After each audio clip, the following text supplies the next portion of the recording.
If there was, yeah, I have no illusion to explain it, but if there were up to be a year, this is just so much to do.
All right, good afternoon and welcome. We're going to come to order. Welcome to the November the 3rd convening of the Baltimore City Board of Municipal and Zoning Appeals. A few ground rules before we get started. First, if you have a cell phone, a pager, anything that plays any kind of a ringtone, anything that has any kind of audible electronic sound, we ask that at a minimum you turn that to a vibrate only, if not off position. And similarly, if you need to have a conversation with someone, we ask that you take that out the double doors to your rear. And the reason for those rules is fairly simple. First, conversations, cell phones, pagers, things playing ringtones, whatever in the gallery generally disrupt these proceedings, as do conversations. Additionally, these proceedings are being recorded for broadcast on the city's cable access network. You can note that from the video cameras. There are 2 behind us up here and 3 on the wall up there. Additionally, there are a number of microphones which are right around us up here. Those microphones are all very sensitive, and they're not only for the purpose of amplification, but they also assist with the recording of these proceedings. And conversations in the gallery, cell phones, and noise generally from the gallery disrupts that process. We will be voting at the end of the day, and you're certainly more than welcome to stick around and enjoy a civics lesson if you so choose. But if you would, if you have other plans for this unseasonably pleasant, I guess, mid-fall afternoon, that's certainly understandable. And you can call into the zoning board office in the morning and find out how we ruled on your case. I'll read the number off for the zoning board office a couple of times. That number is 410-396-4301. Again, 410-396-4301. You will, however, need to wait until you receive the formal written outcome of your case. That should be forthcoming in about 3 to 4 weeks before you're able to get your permit. We certainly ask that you not build in the city of Baltimore without first obtaining proper permits. If you've not already done so, if you're here in opposition to any case today, please sign in our sign-in sheet. That's down there at the end of the dais. There you go. Mr. French is holding that up. The sign-in sheet allows us not just to know generally which cases have opposition, but also allow us to know who needs to receive those aforementioned written notices I just was talking about. So if you're here in opposition to any case, please make sure that you've signed in on the sign-in sheet so that we can know how to contact you regarding your case. Additionally, if your case gets postponed, we need to be able to contact you to let you know when it will be going forward. The procedure for when the cases are called: if you're the appellant, you'll come forward and you'll stand to my left or your right. The opposition, if any, will stand to our right or your left. Once everyone is up here and sworn in, we'll first start off with the applicant, who'll be given the opportunity to let us know what it is that they are proposing, any issues that are involved in their case, present any testimony or documents that they would like to offer in support of their case. and respond to any questions from the board. Once they've concluded their presentation, we'll then turn to the opposition, who will be given the opportunity to present their side of things and offer their witnesses, documents, and the like in support of their position. Once the opposition is concluded, we'll go back to the appellant, who'll be given the opposition, who'll be given the opportunity to respond to anything brought up by their opposition, and then to offer a closing statement. We won't be going back and forth, unnecessarily prolonging things and holding everyone else up longer than is necessary. We'll generally be calling the cases in the order in which they appear on the docket once we first address some preliminary matters. First, we have one case which is being postponed today, 2015-294, 532 West University Parkway. That case has been postponed until December 15th, 2015. So if you're here on that case will not be heard today. It will be going forward in a little over a month. Next, there are a number of cases which are on our consent docket, and we'll be calling those cases in just a moment. The consent docket consists of cases where the zoning board staff has reviewed the files in these appeals, and the board has determined that we have sufficient information to approve these appeals on a consent basis. We will be calling all the consent cases together as a group. The first person I call, they'll line up here. Everyone else will line up in a row down the dais behind them. We'll get you sworn in, and we'll call each in turn, and you'll be given the opportunity to offer any information you would like to add to supplement the record at that time. First case on the consent docket is 2015-350, 3410 Beach Avenue, Jeffrey Krieger. Come forward, sir.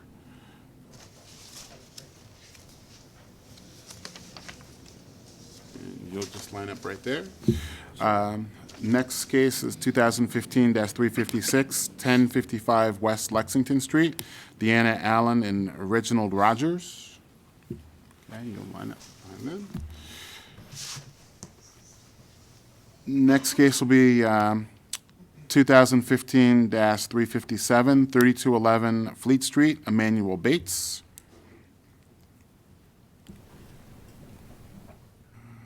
And then we'll have 2015-363, 4411 Mary Avenue, Everett and Lisa Chambers. After them, we'll have 2015 dash 359, 4622 Hazelwood Avenue, Nana Carey.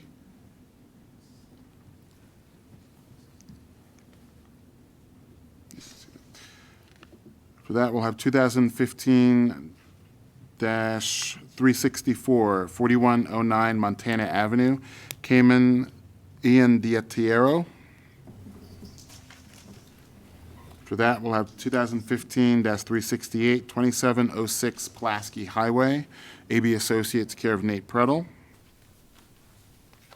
2015-371, 4915 Greenspring Avenue, Ernest Burkeen.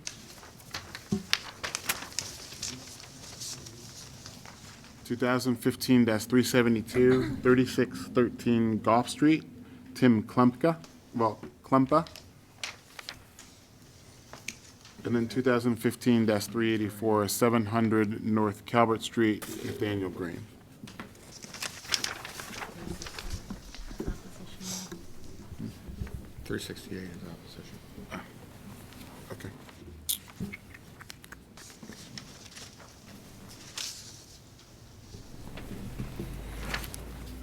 Okay.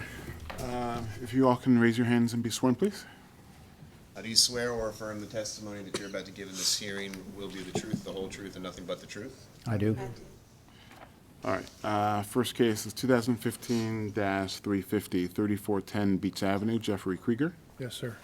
Okay, Mr. Krieger, we have this as an application to enclose half of the existing open front porch and construct a one-story front addition. Is that correct? Yeah, storage unit. Yes, Okay. sir.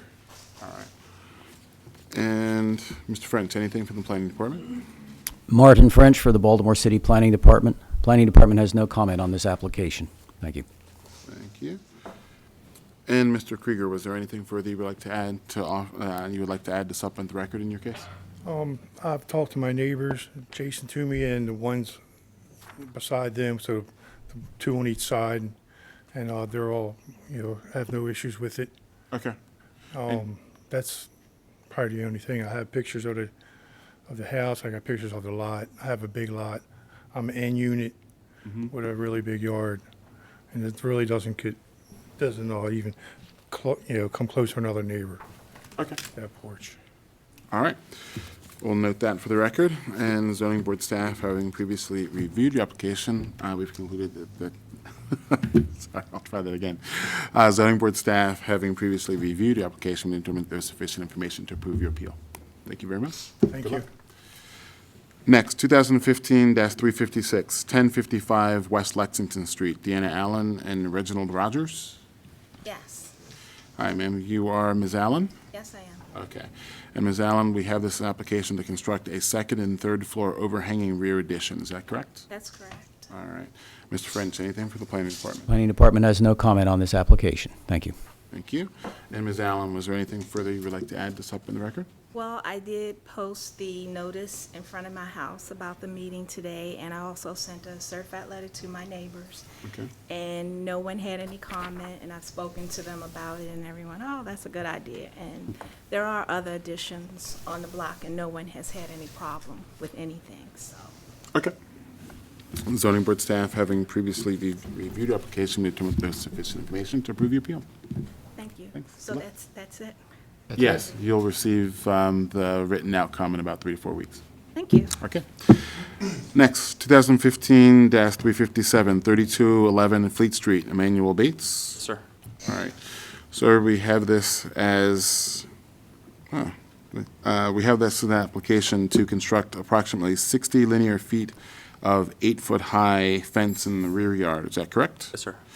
All right. And Mr. French, anything for the planning department? Planning Department has no comment on this application. Thank you. Okay. And Mr. Bates, was there anything further you would like to add to supplement the record in case?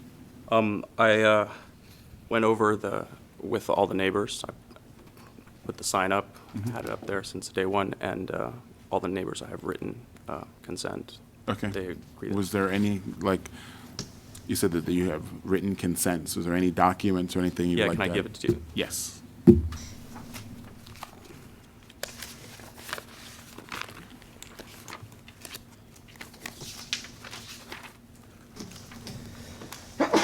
Excuse me. Thank you. Is that the record? Anything further? I just wanted to go over what I did, just so this wasn't in vain. This is my house, existing house right here. All the neighbors that I have checked off, they are the ones that signed it. They're all the ones with the main views. This house has been my family's name for over 100 years. I'm a single father. I have a 5-year-old son. I'm also an avid motorcycle racer, so I store motorcycles and I work on them back there. So the reason for that is, why I'm asking for that is because you guys, the city only requires me to have a 6-foot fence, but I've been robbed like 15 times since I've been here, and I would like to just have a little bit more security and keep the backyard. I already have a design and layout, so I know I'm asking for an 8-foot-high fence, but the 8-foot-high fence, according to my design, is only going up to the frame 8 foot high. In reality, the fence is only 7 foot high. I live on a slope, so there's a 4 foot high increase, so whenever people come down the back alley and look at my yard, they can see into the backyard. So the reason for this, that right now I have an existing 7 foot high fence, but it's not continuous. Since different developers have been building Yeah. fences all around, I want to make it continuous. I want it to look presentable and nice. So that's the reason for it. Okay. Zoning board staff, having previously reviewed the application, determined there is sufficient information to approve your appeal. Thank you. Thanks. Good luck. I think I got these jumbled a little bit. 2015-359, 4622 Hazelwood Avenue. Nina Curry? Yes. Okay. All right, we have this as an application to subdivide the lot into 2 lots, retain the unoccupied commercial building on 1 lot to continue to be known as 4622 Hazelwood Avenue and retain the detached single-family dwelling on 1 lot to be known as 4611 White Avenue. Is that correct? Yes, sir. Okay. And Mr. French for the planning department? Thank you. The Department of Planning recommends approval of this appeal, subject to the condition that the subdivision of the property receive approval by the Planning Commission. Thank you. All right, and sir, are you willing to agree to the conditions offered by the planning department? Yes, sir. Okay, and was there anything further you would like to add to supplement the record in your case? Basically, I apologize. I'm losing my voice. That's okay. If you didn't have much to offer, you didn't have to. Yeah, basically, the land is a residential property and a commercial property. And that's what we all understand. together, and they share the same backyard. So in order to maintain those 2 properties separate, have proper maintenance, that's why the land is being subdivided. So I'm asking your permission for approval. Okay. Zoning board staff, having previously reviewed the application, we determined there is sufficient information to approve your appeal. Thanks. Good luck. All right, next is 2015-363, 4411 Mary Avenue, Everett and Lisa Chambers. Yes, sir. All right. You're Mr. Chambers? I am. All right, sir, we have this application to construct a 1-story, 1-car garage into the side yard. Is that correct? Correct. All right. And Mr. French, anything for the planning department? Planning Department has no comment on this application. Thank you. Thank you. And Mr. Chambers, was there anything further you would like to offer to supplement the record in your case? Besides, there was an existing garage there. It's become old and dated and dilapidated, so I tore it down and just looking to rebuild it. Okay. Zoning board staff, having previously reviewed the application, we determined there is sufficient information to approve your appeal. Thank you. Yep, good luck. Next, 2015-364, 4109 Montana Avenue, Cayman Iandiatiero. For the record, it's Kamau Iandatiero. Kamal? Kamau, yes, sir. Okay, I've got A-M-A. Sorry about that. All right, and we have this as an application to store a boat trailer in the side yard, is that correct? Yes, sir. All right. And Mr. French for the planning department. Thank you. Planning Department notes that the zoning code requires certain conditions be imposed upon approval of this conditional use regarding boat trailers, parking, and storage. Specifically, at no time will this equipment be used for living or housekeeping purposes. The equipment will not have fixed connections to electricity, water, gas, or sanitary sewer facilities, except as specified in subsection B of this section. If the equipment is parked or stored outside of a garage, it will be parked or stored to the rear of the front building line on the lot and located at least 3 feet from the side or rear lot lines. The equipment will be kept in good repair and carry a current year's license and registration. And the parking or storage is not that of an unoccupied mobile home, being a movable or portable dwelling constructed to be towed on its own chassis and connected to utilities and designed without a permanent foundation for year-round living, which is specifically prohibited. And the exception for loading and unloading, the section B referred to previously, equipment may be parked anywhere on the premises for a period of not more than 48 hours for loading or unloading purposes. The department recommends approval of this appeal, subject to the condition that the approved use complies with these requirements. Thank you. Thank you, Mr. French. All right, and sir, do you agree to the conditions offered by the planning department? I do. All right, and was there anything further you would like to add to the I record? have a letter from my neighbors. Okay. You guys can Take receive that. that. And we'll put that into the file. Anything further? No, thank you. All right. Zoning board staff, having previously reviewed the application, we determined there was sufficient information to approve your appeal. Thanks. Thank you. Okay. Next up, 2015-368, 2706 Pulaski Highway, AB Associates, care of Nate Prettle. Mr. Berry. Good afternoon. Afternoon. Some bad news. We got someone actually who signed in opposition in your case. So. Oh, really? You're no longer on consent. Who is it? Because I talked to somebody from Banner Neighborhoods who mistakenly signed in. No, this is a new one, just came in. Oh, okay. There you go. All right, who is it? So we can, David Harris is the name in the... which one is he? Mr. Harris? Okay. Okay, right. thank you. If we get something worked out, just let us know. All right. Next is 2015-371, 4915 Green Spring Avenue, Ernest Burkeen. Yes, thank you. Jennifer Bussey with Whiteford, Taylor, and Preston. Thank you for having us. I am here on behalf of BGE. The applicant, of course, is the city. This is this hearing today is one step in a multi-year process of getting this approval.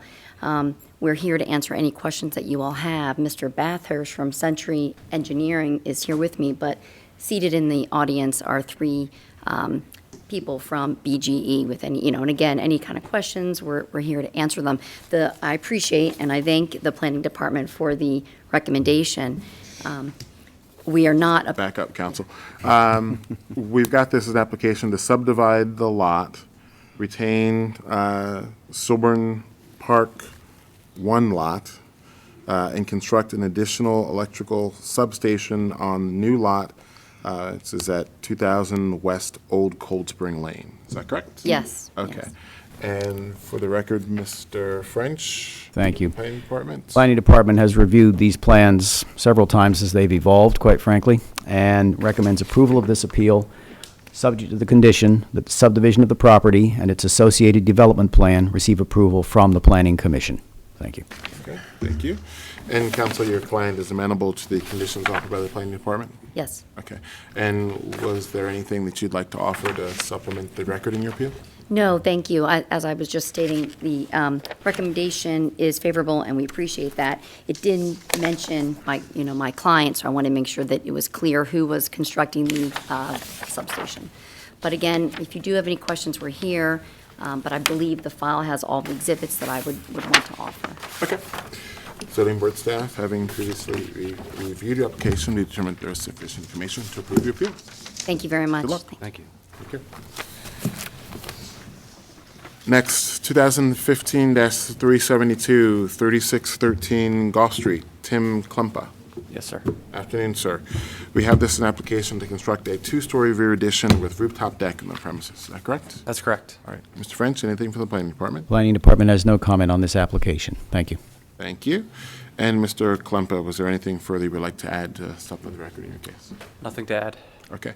Zoning Board staff, having previously reviewed your application, we determined there is sufficient information to approve your appeal. Okay, thank you. Thanks. Good luck. And last but not least, 2015-384, 700 North Calvert Street, Nathaniel Green. Yes, sir. Afternoon, Mr. Green. Mr. Chairman. We Smith? have this as an application to construct a second-floor rear addition onto a theater. Is that correct? That's correct, yes. Right. And Mr. French for the Planning Department? Planning Department noted that this property is in the, pardon me, Mount Vernon Historical Area, and therefore recommends approval of this appeal, subject to the condition that all improvements authorized by this board are constructed in compliance with a notice to proceed issued by the Commission for Historical and Architectural Preservation. Thank you. Thank you. And Mr. Green, is your client amenable to the conditions offered by the Planning Department? Yes, sir, we are. All right. And was there anything further you'd like to add to some of the record? No, Mr. Chairman. All right. Zoning Board staff, having previously reviewed application, we determined there is sufficient information to approve your appeal. Thank you. Thanks. Good luck. All right. Next, we're going to go through the remainder of our docket, which will include cases for which opposition is signed in. Frequently, we found that opposition is the result of either a lack of communication or a miscommunication between the parties, and it can be useful to offer the parties an opportunity to have a discussion amongst themselves to see if they can resolve their differences. Obviously, if two opposing parties approach the board on an issue and ask the board to resolve the dispute, one of those parties is bound to go away disappointed with the result, and this is your opportunity to avoid that unhappy fate. I'm going to call off the cases where opposition is signed in. You just can stand where you are. We're going to ask if there have been any discussions between the parties, and if not, if the parties would like to have a discussion now. You certainly don't have to speak with one another, but we certainly do encourage and appreciate it. First case where opposition is signed in is 2014-504, 3010 Washington Boulevard. Okay. And have you folks had an opportunity to speak? No? Okay. Would you like to have an opportunity to speak now? Doesn't hurt. We're amenable to talking to them, yes. I didn't hear what she say, I'm sorry, Chair. Oh, she said that she's willing to talk if you all are willing to Yeah, talk. well, I mean, we'll talk. I mean, Okay. they haven't been to the community association, but we'll talk to them. Okay. Go on, have a seat. When you're ready to go forward, just let us know. Okay, thank you. Sure. 2015-361, 2833 through 35 Hamden Avenue, Julie Tice. Okay. And have you folks had a discussion? Yes, we have. Okay. You're just faced with the information that was forwarded. I'm just bringing information down. You've got a double standard between this and an identical property 2 blocks away. So we're just asking for a postponement. Postponement to find out the parking space. Okay, the postponement is always in the, No, I understand. I'm just Okay. relaying the information. sure, sure. We're at an impasse, so there's nothing further to discuss. Okay, have a seat, we'll call you in turn. And it looks like Mr. Berry is speaking with the other party, so, okay. First case up, 2015-352. Yeah, I know. First of all, gentlemen, your cases were approved on the consent docket. You don't need to stay here. You can if you want, but. But we're not going to vote on your case. We already approved it on a consent basis. You can stay if you'd like to. All right, first case is 2015-352, 3133 East Cross Street Management LLC, care of Kelly James. Kelly James, but she's much more attractive than me. For the record, Gary Maslin, on behalf of the applicant. This is a Thank matter you, we Mr. Maslin. We've got this as an application to add live entertainment and dancing to the first floor portion of the existing restaurant and tavern. Is that correct? That is correct. Okay. If those giving testimony can raise their hands and be sworn, please. Do you swear or affirm the testimony that you're about to give in this hearing will be the truth, the whole truth, and nothing but the truth? Yes. All right, and do we have staff reports? We have one report from planning. Thank you. Planning Department reviewed the application, noted some of the details, and would simply raise in passing the concern that with a rated capacity of 98 patrons, the security plan mentioned in the application that was available to planning did not appear to provide for any security guard during the times that live entertainment would be performed. However, subject to that concern, which the applicants may be able to address, the department recommends approval of this appeal, if granted, be subject to these conditions in addition to any conditions the board may impose. A copy of the use and occupancy permit for the premises must be kept on the premises and available for inspection by representatives of Baltimore City at all times. A copy of the written approval by this board of the live entertainment provided on the premises, including details of any restrictions or limitations on the live entertainment provided, must be kept on the premises and available for inspection by representatives of Baltimore City at all times. And a copy of all other licenses and permits required pursuant to the written approval of the board must be kept on the premises and available for inspection by representatives of Baltimore City at all times. Thank you. Mr. Chairman, my clients has been to the South Baltimore Neighborhood Association, entered into an agreement with them, wherein they've agreed to all of their terms and conditions. And that agreement has been executed by the owners of the property, as well as the operators of the property. Okay, and as to the conditions offered by the planning department, is your client amenable to the They those are. conditions? The security, their major concern is that there be a person there on those evenings when they're offering the. Well, I don't know if they limited it necessarily to a person, but I think that they were looking for a security plan appropriate for almost 100 people. Yes, it's not, this establishment is one of the finer establishments in Federal Hill. It does not cater to the, it's a fine dining restaurant, really. This request is to enhance the dining experience. And which that people establishment have. is it that might sort of? Called Bookmakers. Yes. It's a very finely appointed, high-end cuisine for the area, and has been very well received by the neighborhood. it is not something that has ever had an issue with any type of noise or anything within the community. All right, and we don't, And with respect to the dancing portion of it, it's not our client's intent to have really dancing there. If somebody wanted to get up and move around, they're not going to object to it, but they're not creating a designated dance floor. It's primarily acoustical little jazz band, disc jockey, kind of somebody to play music, basically to enhance the dining experience. okay, and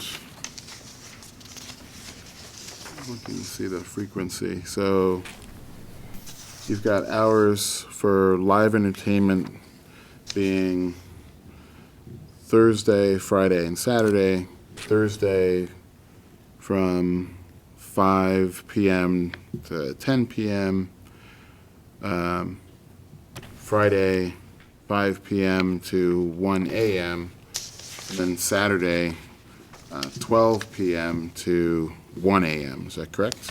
Yeah, so we just put that in there in terms of the times that we would want to have those times available. The South Baltimore Neighborhood Association had asked us that we only choose 3 nights out of the week, and they gave us stipulations of what they've done at previous places, and so we abided by those. We chose Thursday, Friday, Saturday.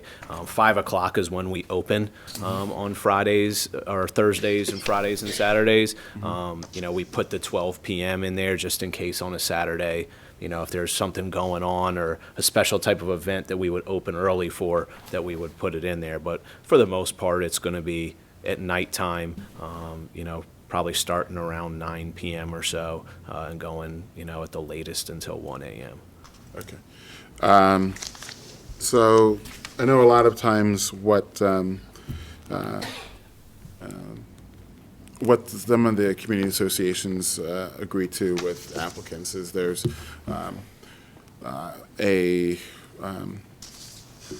there's like a notice period where so you've got a certain number of days a week that you have designated for live entertainment to be available, and then there's a notice that'll go to the community association for, so you know, if a month from now, you know that you're going to have an act coming in on a Thursday, then you know, then you say, okay, we're going to have an act on this Thursday, and but that it's envisioned that there's not going to be live entertainment on each of those 3 nights. Right.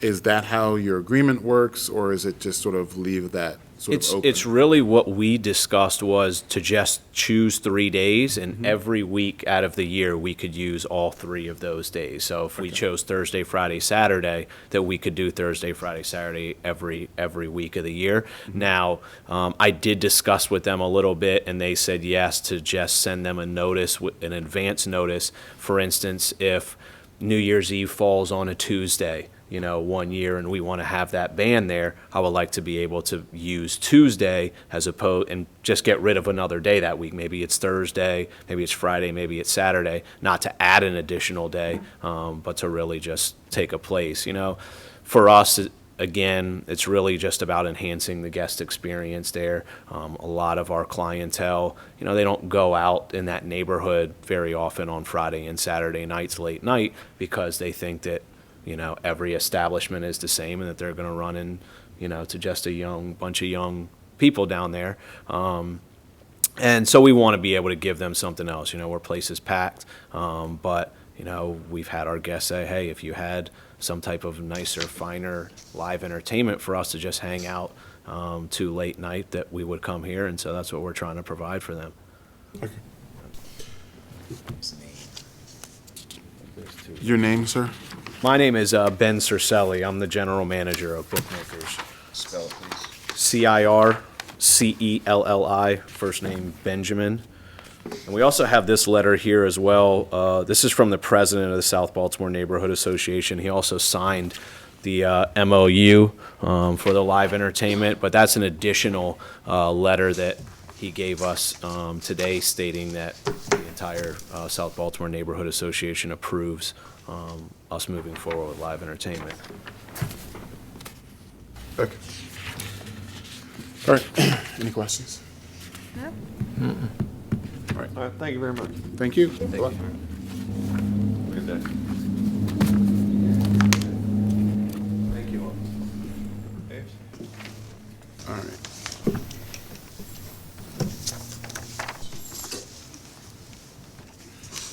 Okay, next up. 2015-360, 6006 Park Heights Avenue, Lisa Junker.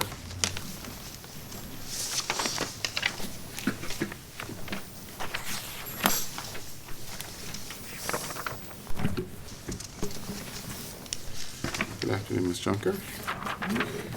We have this as an application to use the entire premises as a 3D child daycare center. Is that correct? That is correct. All right. Can all those giving testimony raise their hands and be sworn, please? You swear or affirm the testimony that you're about to give in this hearing will be the truth, the whole truth, and nothing but the truth? Yes. Yes. All right. Do we have staff reports? Yes, first we have a letter from residents at 3706 Menlo Drive. They write, as immediate neighbors, we have some concerns about lack of parking and the pickup and drop-off plan that may lead to congestion and traffic on Parkington Avenue, which is not a street, but a service alley. Many cars already use this alley when coming and going from a large daycare center on Biltmore. Some of the traffic from the school near Biltmore and Strathmore also use Parkington. Parkington is a narrow and already has cars from an adjacent building, a multiple family dwelling, parked along the side of the alley, which makes it difficult to have access to Park Heights and causes extreme bottlenecking when cars are parked there. The lack of the required number of parking spaces at the daycare center will lead to additional cars parked on Parkington and the exacerbating the current problem. We learned that a chain link fence will surround the playground, and we would like to see it made of the same fencing material that is compatible to the existing fencing on Park Heights. We also have received a letter from the Glen Neighborhood Association. They indicate that in respect to this appeal, and after an in-depth discussion, they have agreed to support the appeal. We've received a letter from Councilwoman Ricky Spector indicating that she supports the Glen Neighborhood Association with their opinion of this project. And then we have planning's report. Thank you. Planning Department reviewed this application, and the site noted that this property does provide a safe place for drop-off and pickup of children, also does provide parking available for staff to use. Therefore, the department has no objection to this appeal. Thank you. Thank you. Okay, Ms. Junker. Can you see that note that was forwarded by the neighbor? Because we requested a copy of the file yesterday, and yesterday that was not in there. So this is the first that we're hearing of this. Sure. If we could just see the details so we can address them if necessary. Okay. We probably didn't print it out till this morning. That's okay. I was just saying that we've attempted to be in front of all That's okay. communications. Okay. It's actually the 1st of November. Okay. But might not have gotten- might not have Do you gotten mind? to the Okay, file. thank you. Not really. All right, do you want to read that? Okay, so essentially, we've been before the board, part of a community design and development that's taking place in the 6,000-ish block of Park Heights Avenue. We have multi-housing going up in the 6,000 block. We have been before you for basically a multi-purpose neighborhood center, was at the 6004 site. And so this is the supporting daycare center that we would like to have at the 6006 site. And this building in and of itself has a history of non-residential use historically. It has had use as, it's had sleeping quarters and transitional services on the second floor. It's had a multi-purpose center previously in the basement and first floor. So these are all correlated uses that would have been comparable if the multi-purpose neighborhood center provided facilities for use for children. So we're just looking to take one conditional use and transition it into another conditional use. That's really the essence of what we're trying to do. We designed a site setup that has parking in the rear. It has 4 individual parking spaces identifiable, with one of them even being handicapped. And then the parking requirements are 1 for every 2 teachers and employees. And the amount of staff is up to 11 employees, which technically triggers the need for 6 parking spaces. By virtue of having the 4 designated parking spaces and the bike rack allows us to eliminate the 5th space in terms of calculations. And so we have technically provided 5 required parking spaces of the 6 that are needed based on the staff. Now, the up to 11 employees would be contingent upon if we have a fully enrolled daycare center. So initially, we're not looking to have the need for all 6 parking spaces. As enrollment hits capacity, our staff will meet the needs of the enrollment. The location and the design of the rear part of the site had significantly taken into consideration the whole drop-off issue. Now, it's a daycare, it's not a nursery school, it's not a technical school, but even though there's correlations in terms of how parkings were calculated, the point that I'm trying to make is drop-off is staggered.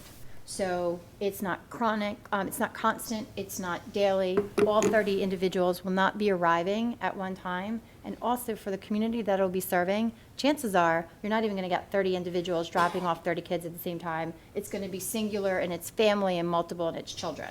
Okay, so you could have a dozen families providing all 30 children, and quite honestly, you could have a half a dozen families providing at least half the kids. So you're not looking at 30 individuals pulling up with the need to drop off one child at the same exact time. So the concern for any congestion tied to the number of enrollees isn't foreseen to be an issue.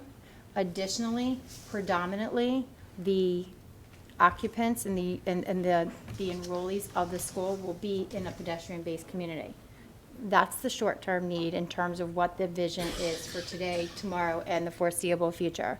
We understand that any conditional approvals or any variances that are granted transfer with the property. So even if we're looking at a long-term transfer in the event that it's no longer a community-specific service that's being provided, therefore the pedestrian use is eliminated, we're still talking about only approval for a daycare, and with daycares by design and use, you very rarely, if ever, have 100% drop-off occurring at the same time. It's not a classroom environment where the bell rings and everybody must be in attendance at the starting point. So we've taken in consideration the current proposed market, for lack of a better way to put it, as well as the intent if it were to ever transfer to a different operator for a different type of community in which it would be operating. Okay.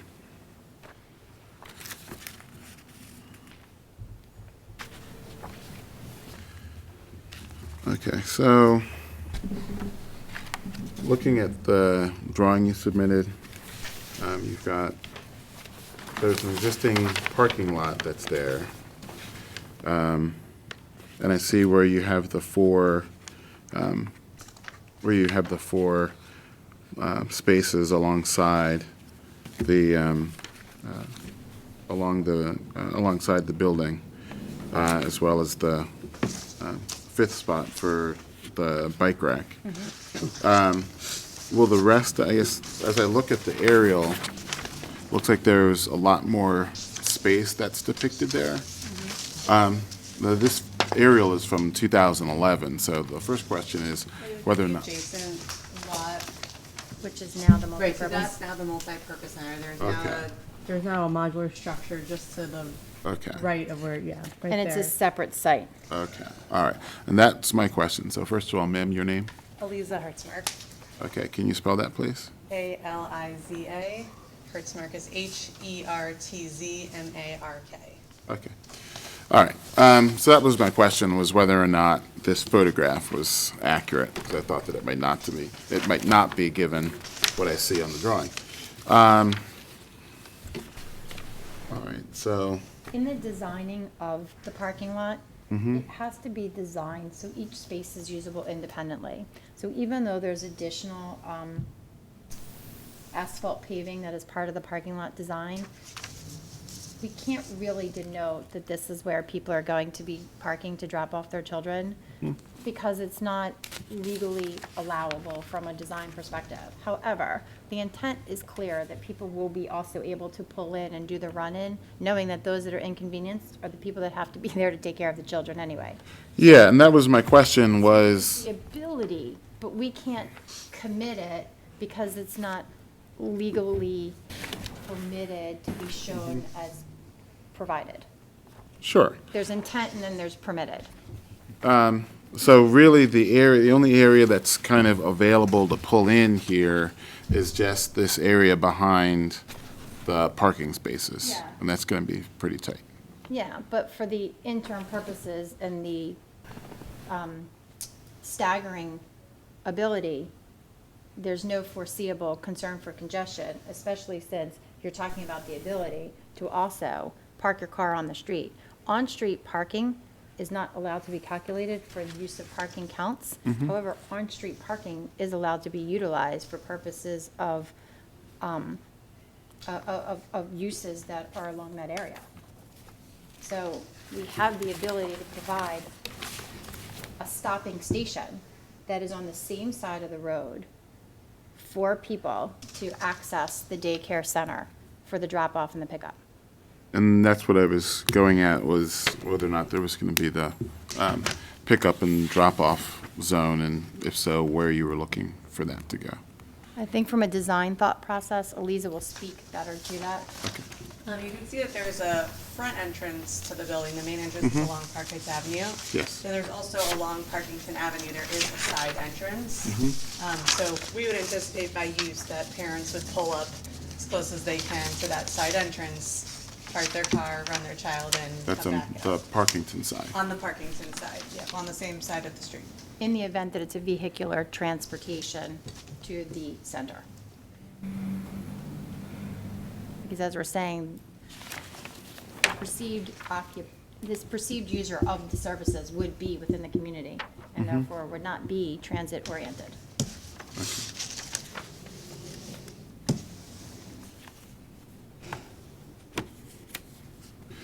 All right, any other questions? Thank you all. Good luck. Ms. Junker?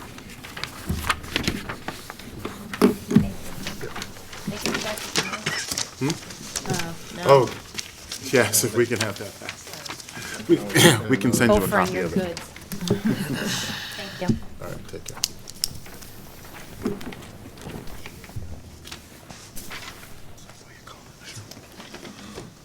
All right.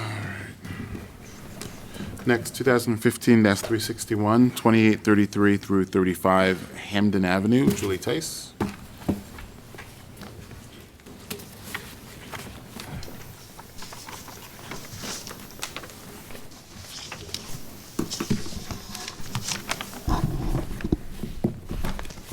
Good afternoon, Ms. Tice. Oh.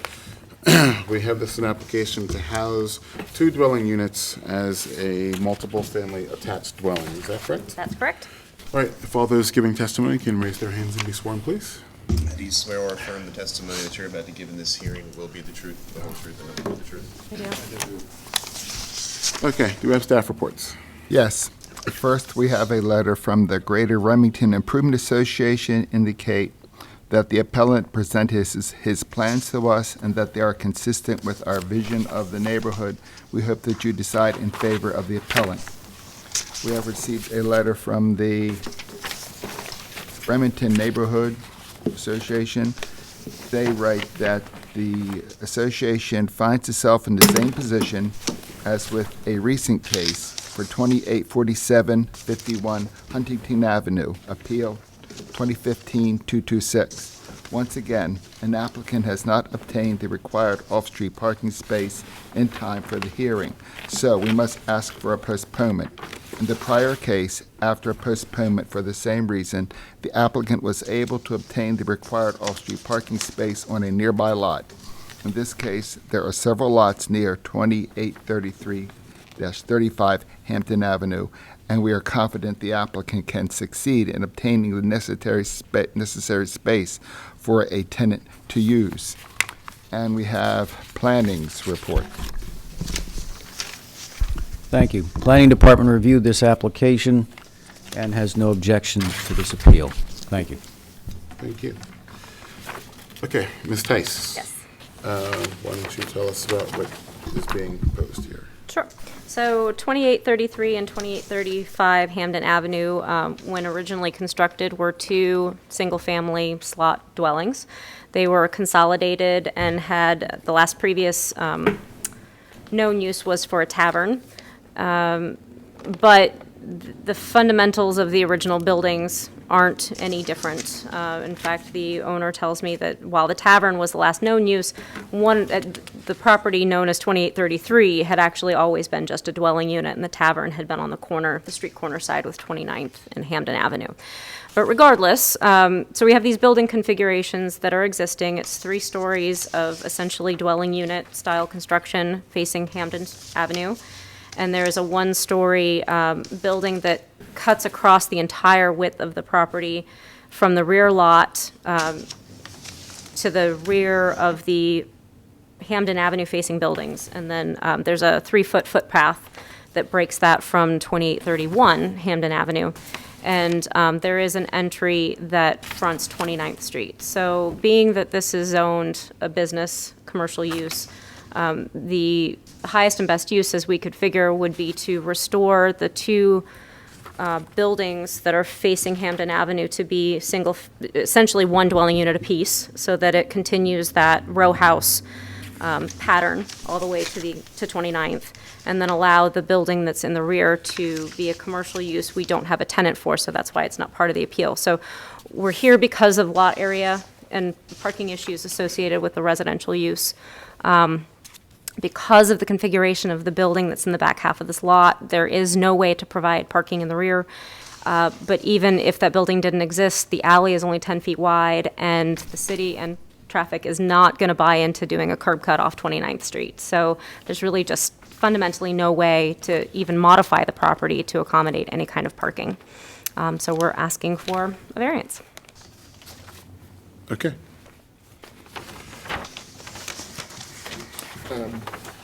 I just wanted to point out that this appeal was sent to us from the zoning administrator as a conversion, and they did not cite a need for a variance of the parking. And I believe that's based on the history of the property. The code says all street parking requirements for new uses, they only need to provide parking in cases where the new use exceeds the requirement for the existing use. In this case, even though it's been closed, the last existing use of the property was a tavern, which required parking for 1 space for every 200 square feet of floor area, which exceeds 2. So there was no need for a variance for parking. That's even better. And it wasn't cited for a variance for parking. Okay. All right. Anything further? No. All right. Mr. Armstrong? I would just like to read what Mr. Henry did not read in the email, which is that If you could state your name for the record, sir. Douglas Armstrong, on behalf of the Remington Neighborhood Alliance. We are equally confident in stating that when 1 parking space is required and no parking space is offered, that constitutes a request for a 100% parking variance, which the board does not have the authority to grant. Below, please see our correspondence with the applicant on this issue. It is important for me to state that the RNA does not expect or accept a lesser standard for this applicant than for the applicant in the earlier case. We are equally insistent in both cases that the required parking be provided. Please note that there is nothing on the posted sign for this appeal to inform the public that the applicant is requesting any parking variance. In fact, the sign states incorrectly that the, quote, entire end quote, premises be used for only 2 dwelling units rather than 2 dwelling units plus a commercial space as shown on the applicant's drawing. For all of the above reasons, please postpone this matter so that the applicant may obtain 1 off-street parking space as required. I think that the consideration is that the 2 are identical, whether the zoning administrator made one determination in one and another determination in this is irrelevant. The 2 cases, the previous case and this, the buildings are identical zoning, so I just leave you with that. Mr. Henry has a copy as well. Can I participate now? Okay, was that, That's all. That's long and short of it. You got it. You know what you do. okay, all right. And Ms. Tice, any response or anything further that you'd like to add? Well, if the parking is not part of the equation and it's really just a conversion, then I'll go back to my original premise, which is the highest and best use for this block is to continue it as a residential block fronting Hampden Avenue and to allow that back portion to be a commercial use. In speaking with Charles Lee and putting And that commercial portion, as you said, isn't before us today, correct? That's correct, because it's zoned business, there's no necessary appeal for that at this point, especially since we don't have a tenant. And Charles Lee in the zoning administrator's office specifically informed me to leave that off this appeal because we don't have a business use. It's not requiring an appeal, so there was no point in including that in today's request. Okay, Okay? all right. Right. Thank you. Thank you.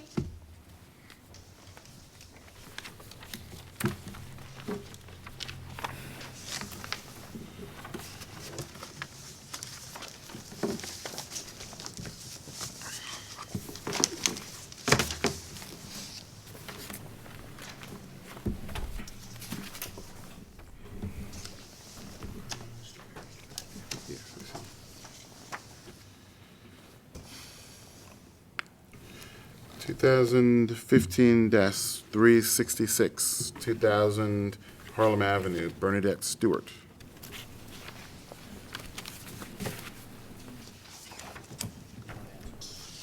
Okay. Calling again, 2015-366, 2000 Harlem Avenue, Bernadette Stewart. Okay. And 2015-368, 2706 Pulaski Highway, AV Associates, care of Nate Curley.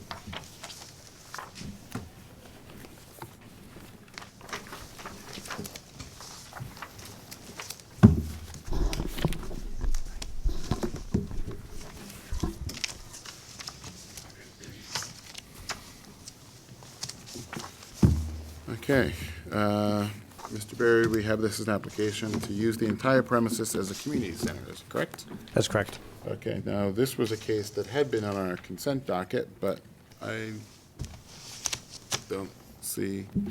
We did Okay. have someone sign. All right, sir, if you're being a part of the case, you have to come up when it's called.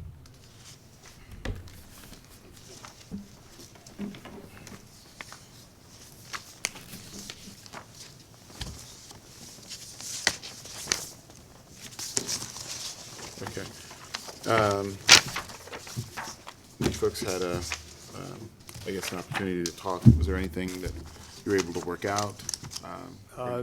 Not really. We'll present our testimony as to the program, and which may address his concerns. Okay. All right. Can all those giving testimony raise their hands and be sworn, please? Do you swear or affirm the testimony that you're about to give in this hearing will be the truth, the whole truth, and nothing but the truth? I do. All right. Do you have staff reports? Yes. First, we have a letter from the Patterson Park Neighborhood Association. They write that they would like to go on record as giving full support after several meetings in relation to this property. We feel that the reuse of this building as a community center will help increase the responsible economic growth of the Library Square community. We have a letter from the Southeast Community Development Corporation that they are pleased to offer this letter in support that the project has a priority for our revitalization work in the Patterson Park area.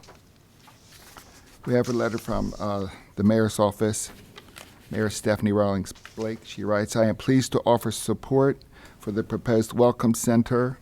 My office has valued a strong collaborative relationship with CASA as we both work towards providing Baltimore's growing immigrant population with opportunity for welcome, integration, and advancement.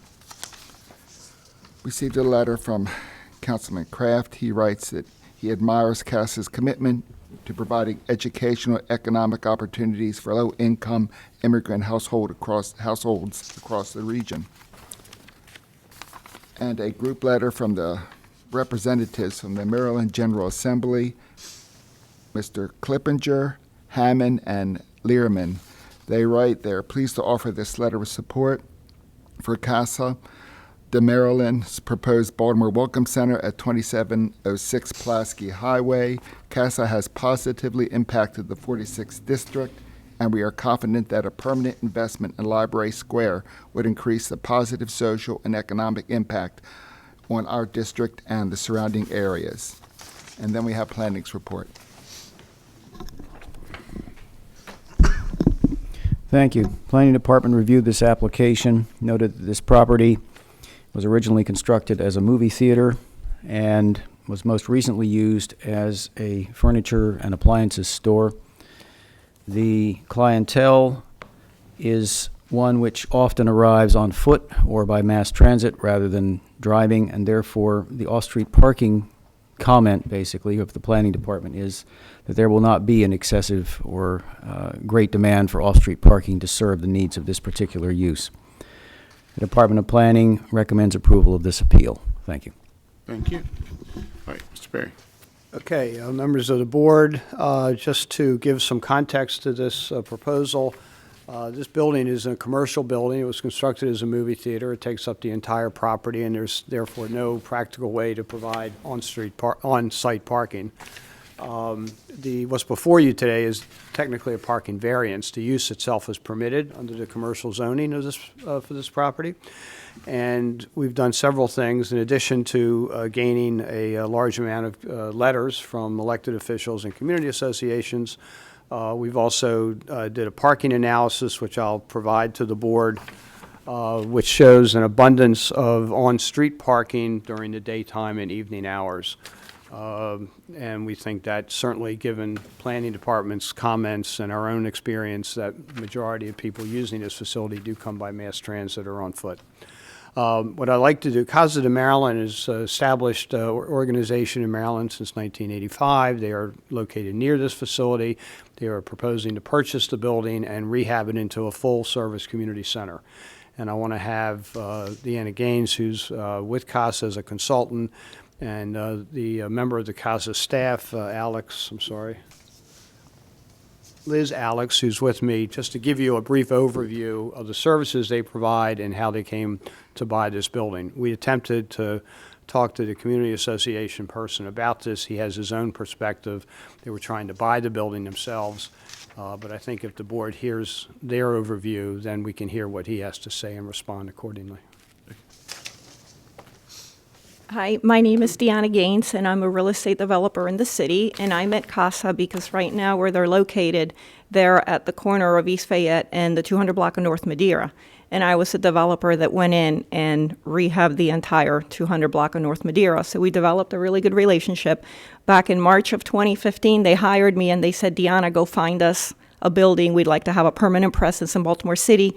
And you know, I went off, I had a list of about 18 different buildings, and it came down to 2 locations, one in Highlandtown and this one on Pulaski Highway.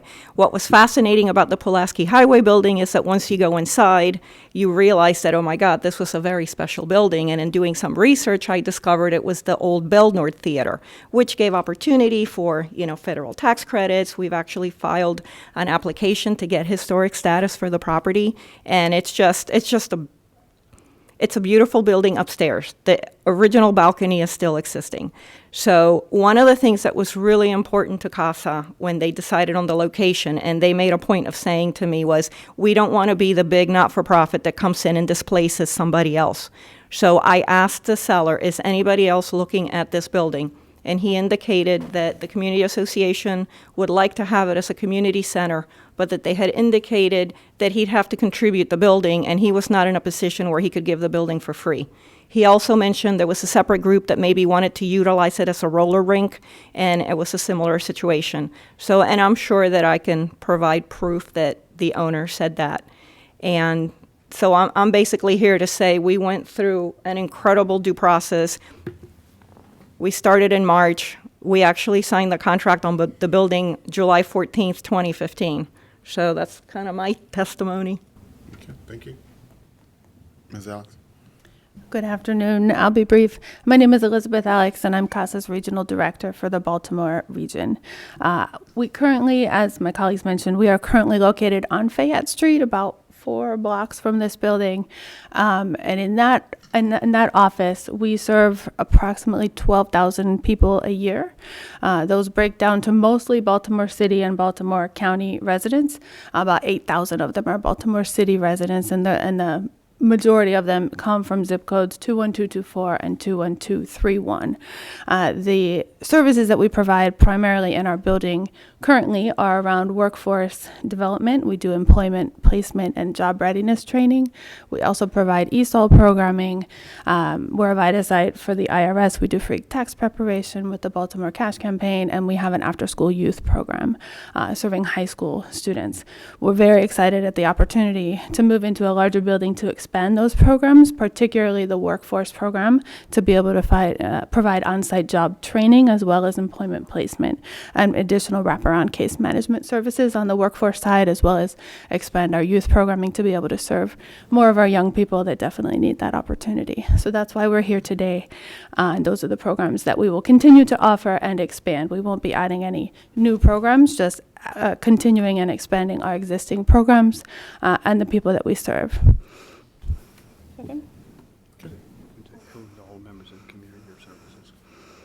Sure. So we are a public nonprofit. We're a 501c3. And like I said, the vast majority of our folks come from 21224 and 21231, but we don't say no to anyone. We will accept anyone who can make it into our office. We will provide any service that we can render. And our programs have different sort of niche folks that they tend to serve. Most of our workforce programming clients, our employment program clients, are men. There is a minority of women that we're trying to grow, and they are approximately 35% African American, 40% Latino, 5% other immigrants, mostly from Africa and the Caribbean, and 5% other American of different races. So that's sort of a snapshot of who we serve in our programs. Great, thank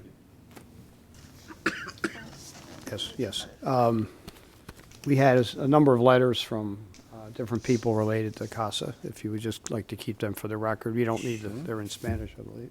I think this is Translated. Those are individuals who live in the blocks. Okay.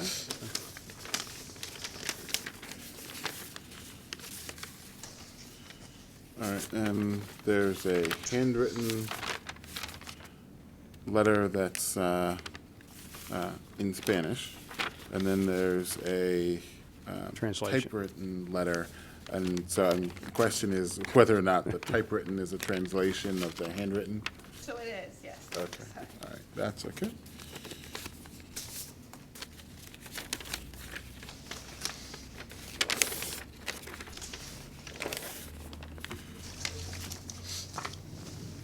I'm just going to take these out of the envelope so it fits in the record a little bit better. And then same with this letter. The handwritten letter is in Spanish. The typewritten letter then is the translation. There's one more, sorry. And one more. Somehow, I don't know where it went, but William Tucker Elementary School also gave us a letter. Okay, and that's the elementary school that's like at the other corner of the block. A half a block away. Yeah. All right. Anything further at this point, Mr. Barry? No, that's fine. Okay. All right, sir? Okay, my name is David Harris. I'm the president of McGarry Park Community Association. I've been serving in the capacity of McGarry Park Community Association president for the last 6 months. But since the uprising that happened in McGarry Park around Monument Street, we got together with Delegate Corey McCray and Shannon Sneed and a couple other people in the community, and we formed a youth council in that community. And in that, we were asking, we had a youth summit, and we were asking the youth what were the needs in the community that they had. And they were telling us that they had nowhere to go or a place to play of their own. They said, we don't even have markets. It's too many corner stores, and they don't even treat us fair. So out of that youth summit, we developed a youth council. And we asked what was the first project that they wanted to see happen in their community. And they would say, well, we wanted a rec center. So what we did was we contacted Delegate Corey McCray and asked him what was the procedure for a bond bill. And he told us what we needed to do. So we needed to raise money. I contacted Dan Smelkinson in January before the uprising about the building, because I said something about it becoming a rec center for those kids that don't have a place to play. Never once did I say, we want you to donate the building. I was asking how much it costs. He said, well, it's 10,000 square feet, and it's $500,000 that he was trying to sell a building for. And he said it probably would take another $500,000 to renovate it. And I said, well, we're trying to work with some people like Hopkins in the Southeast CDC and a couple other people. But push come to shove, I don't know how CASA found out about the building. And in retrospect, if they would have came, like, just imagine this, like all those letters of support that they have, none of them is in the 45th district in which the building stands. All of it is in 45th, and those letters of support are from the 46th district. So there's they never once came to the community and said, hey, do you have any objection to us erecting a community center here? And I don't have any objections to them erecting a community center there, but it has to be for the people that live in that neighborhood. We want to have a say in what we want in our community. And if it's just for programming and not for activities for the youth, then where will our youth go? Will we continue to stand on the corner and continue to kill each other or sell drugs and get locked up? So what I'm saying is we need to make this a community process which the community they're coming in, the 45th district. And this was the concern. I sent a letter to CASA from the community to Miss Alex and to her board stating what we wanted. Like, we need some community ownership. You saying that you're coming in and you're doing it for all people, but what I'm saying, what I see is them expanding the Hispanic population, which is a growing population. But if we're going to diversify this thing, give us some stake in the community that you're coming in. Give us some stake too, and let us help develop it. We'll help raise the money with you. We'll do whatever.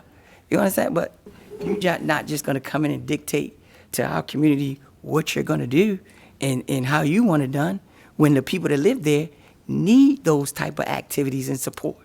So I don't like, CASA does a great job on getting people jobs. And I'm not saying, but the majority, the majority is Hispanic. I don't have the numbers on it, but it's 85% African Americans in that community, in our community, and it's 10% Hispanics. So you're going to come in a Hispanic organization and deal with Hispanic population and not the African American community, and not give us a say or a stake. Correct me if I'm wrong here, but I think I heard the applicant say that a large percentage, I'm forgetting the exact numbers here, but I believe that they said that there's a significant percentage of their clientele who are non-Hispanic. And I guess the more significant thing is that that their program is open to anyone. And one of the big problems that many areas of the city have, and I might venture a guess to say this one, is that people are disconnected from the jobs that are available. That is to say that there's a gap in available skills that they have and the skills that are needed to get jobs. And as I understand CASA's mission, it's to get people those skills. So if there's a resource that's looking to come into the neighborhood that's open to all, and there's a number of people within that existing community who need workforce training, need skills training, isn't it for the benefit of the community to have a resource like that to come in? And it's sort of better than a rec center, which, a lot of rec centers you go to them, people talk about, they want them, but they're not really heavily used. The bigger issue I would see is that people need jobs. You're talking about people being forced to choices between, having something to do or standing on a corner and engaging in illegal activity. I think that what people who are standing on the corners engaging in illegal activity really need isn't recreation. What they're really needing is an ability to earn money, which you get from having a job. And a lot of people don't have the skills to go out and get a job. So my question then is, how is this organization coming into the community that's offering these services a negative thing? So this is what I'm saying. It's good if it's diversified. Like they're saying I disagree on some of the things that they say. Like, you got to show me numbers for that, and I can show you numbers to back it up. I think that there's a difference. So there's for example, I live sort of catty corner to a McDonald's, okay? And many of the people who live on my block, I don't think go to that McDonald's, just simply because they don't like McDonald's, they don't like fast food. And a lot of people obviously do go to McDonald's. Now, I see a lot of cars that are in their drive-through lane, which gives me the impression that maybe they're not from around here because we're close to commercial areas. So I think people may be traveling down there who aren't from the community to go and use the McDonald's that's there. That doesn't mean that I can't walk up the street and go to McDonald's myself. It just means that I just simply don't go to McDonald's. But McDonald's is open to me if I want to go there. So what I'm saying is, if you got a predominantly African American community and you're dealing mainly with Hispanics and you're not, I think that they're dealing mainly with people who are looking for workforce development. I've been in the community for 18 years. 18 years. They're in the care community right now, which is next to the McGarry Park community. Just a borderline, separates the two. But what I'm like, even the African American population is not getting service there, like they're saying. So what I'm saying is, I don't mind them coming in the community, but if it's not going to give us any community ownership, or if it's not going to give us diversify the situation and deal with our African American people in our community, then I'm against it, and not my community against it.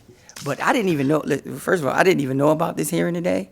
It's just somebody informed me about the hearing, and I decided to come down here and see the process. I don't even know the process, but I can show you the letters of support from our community that do not want CASA in that neighborhood.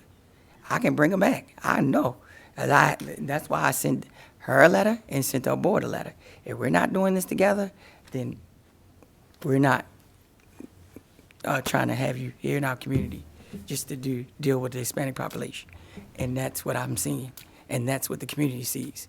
So all the support letters are not from community association, people from our neighborhood or in our neighborhood. They're not. They're not. Not even from our delegates. They're from the 46th district. Point of clarification, the building Okay, is in the just a moment. 46th district. Sir, question for you, sir. Are you suggesting that members of the African-American community are being turned away by CASA? You say they're not getting service. What do you mean by that? Is it What I mean because is- people aren't going there, or is it because they're going there, They're they're like, being okay, turned away? they're going there and not able to get those jobs.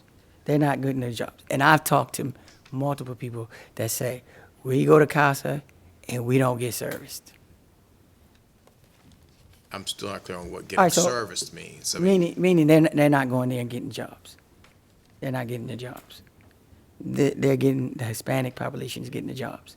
And if it is, like, it's minimum African American. But it's people that I've talked to said they have got service or went there and received jobs or employment.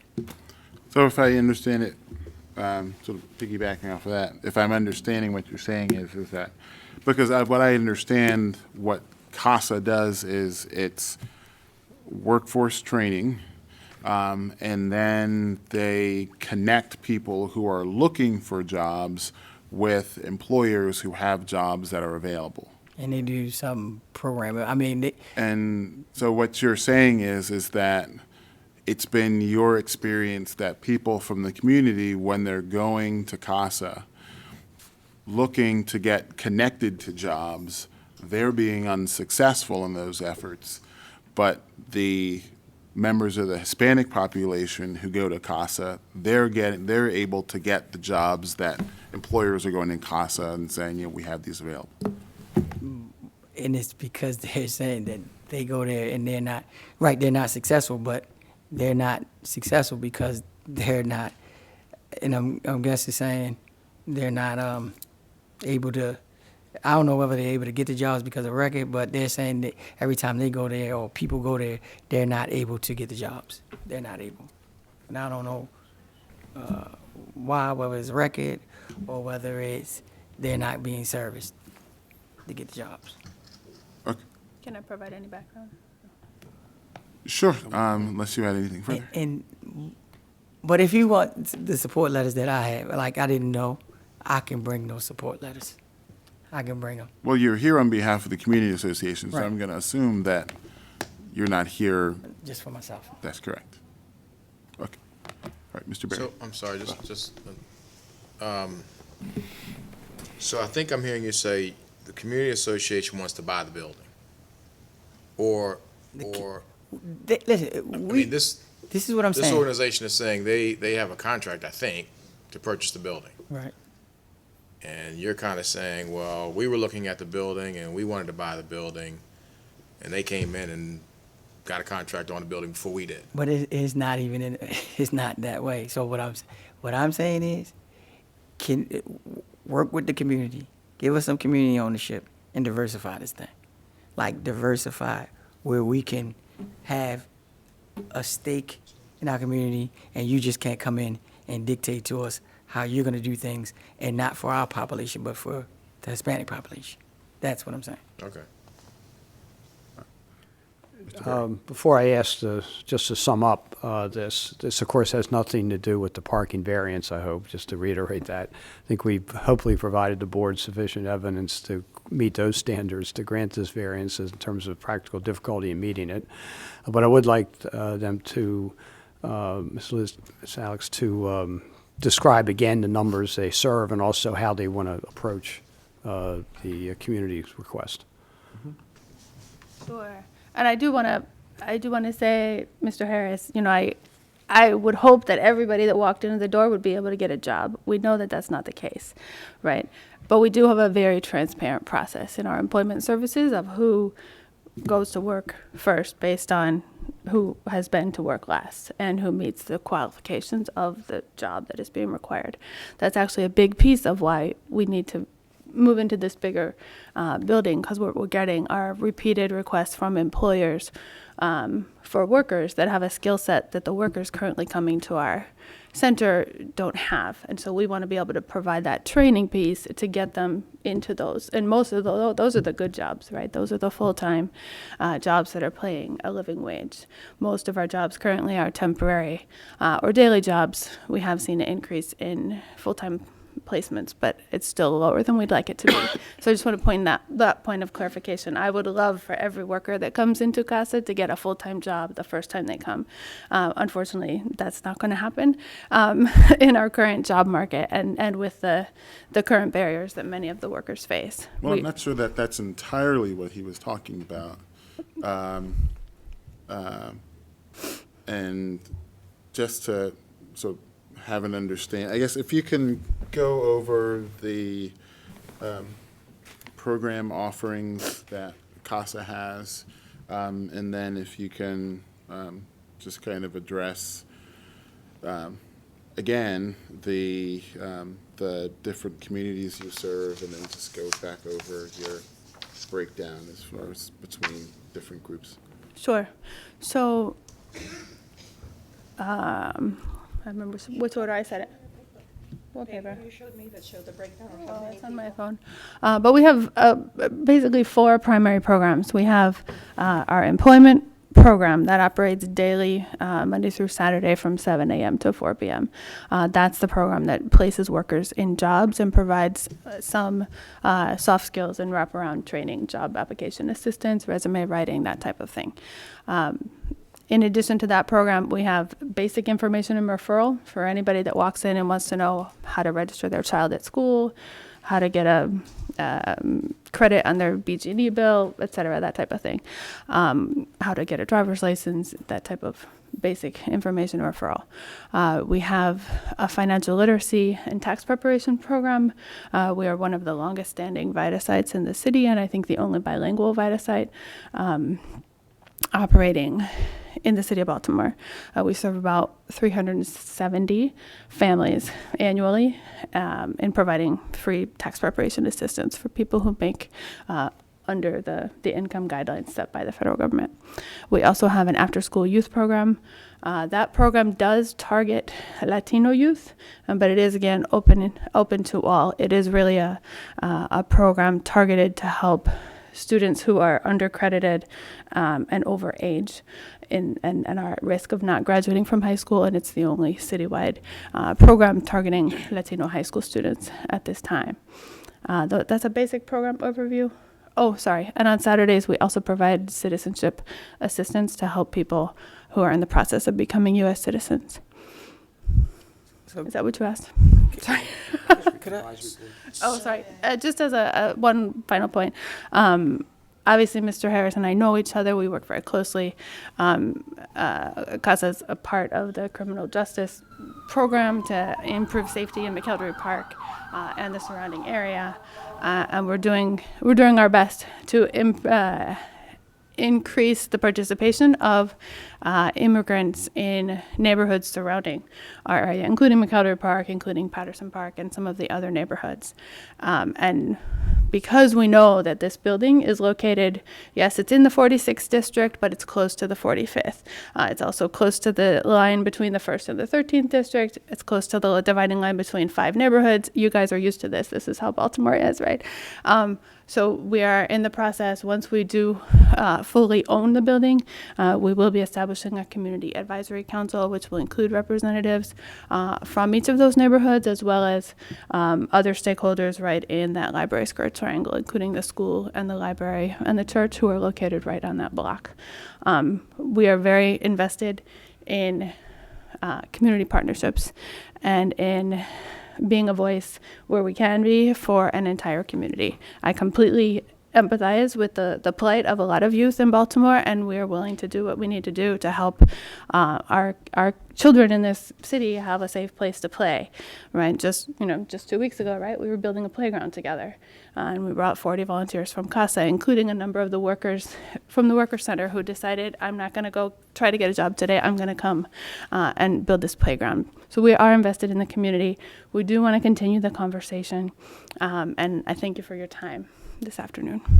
Just another question. The numbers that you testified to earlier, I think I heard you say 45% Hispanic, 35% African American, and then the other 20% of other ethnic groups. I think that was numbers That's served. for the workforce development program. Okay. I did not come here today with a full breakdown of every single program.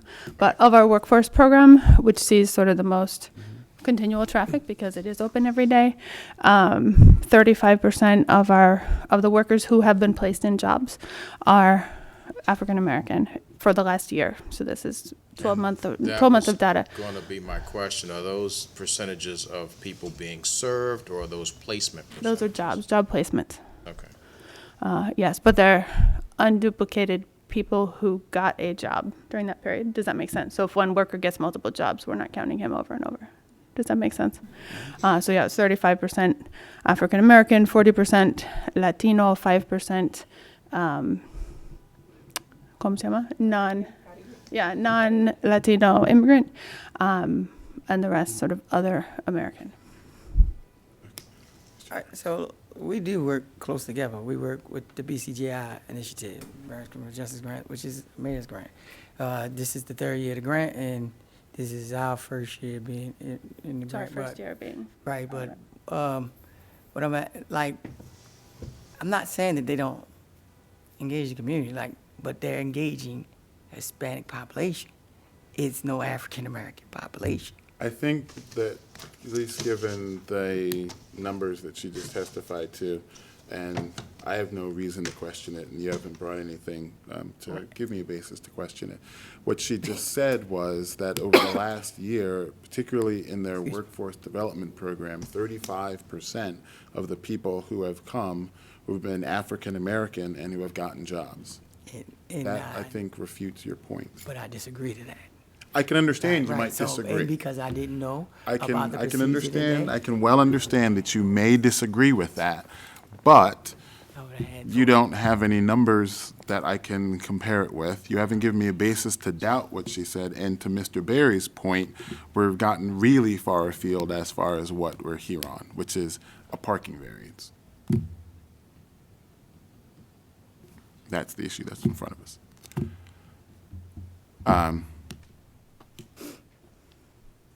Okay, was there anything further? No, that's fine, that's fine. Okay. Thank you very much. Thank you all. Thank you all.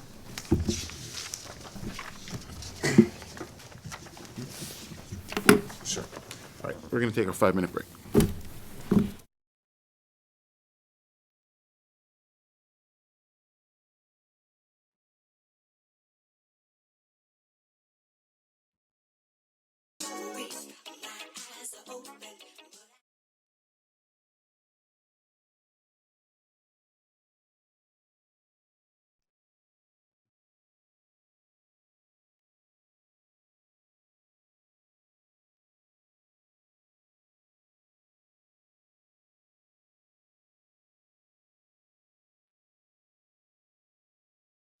And calling 2014-504, 2010 Washington Boulevard, Baltimore Playhouse, care of Linda Dominguez.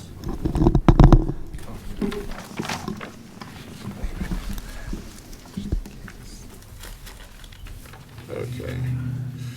All right, Ms. Dominguez? Yes, sir. All right, we have, this is an application to use a portion of the premises for a nonprofit private club, is that correct? That's correct, Your Honor.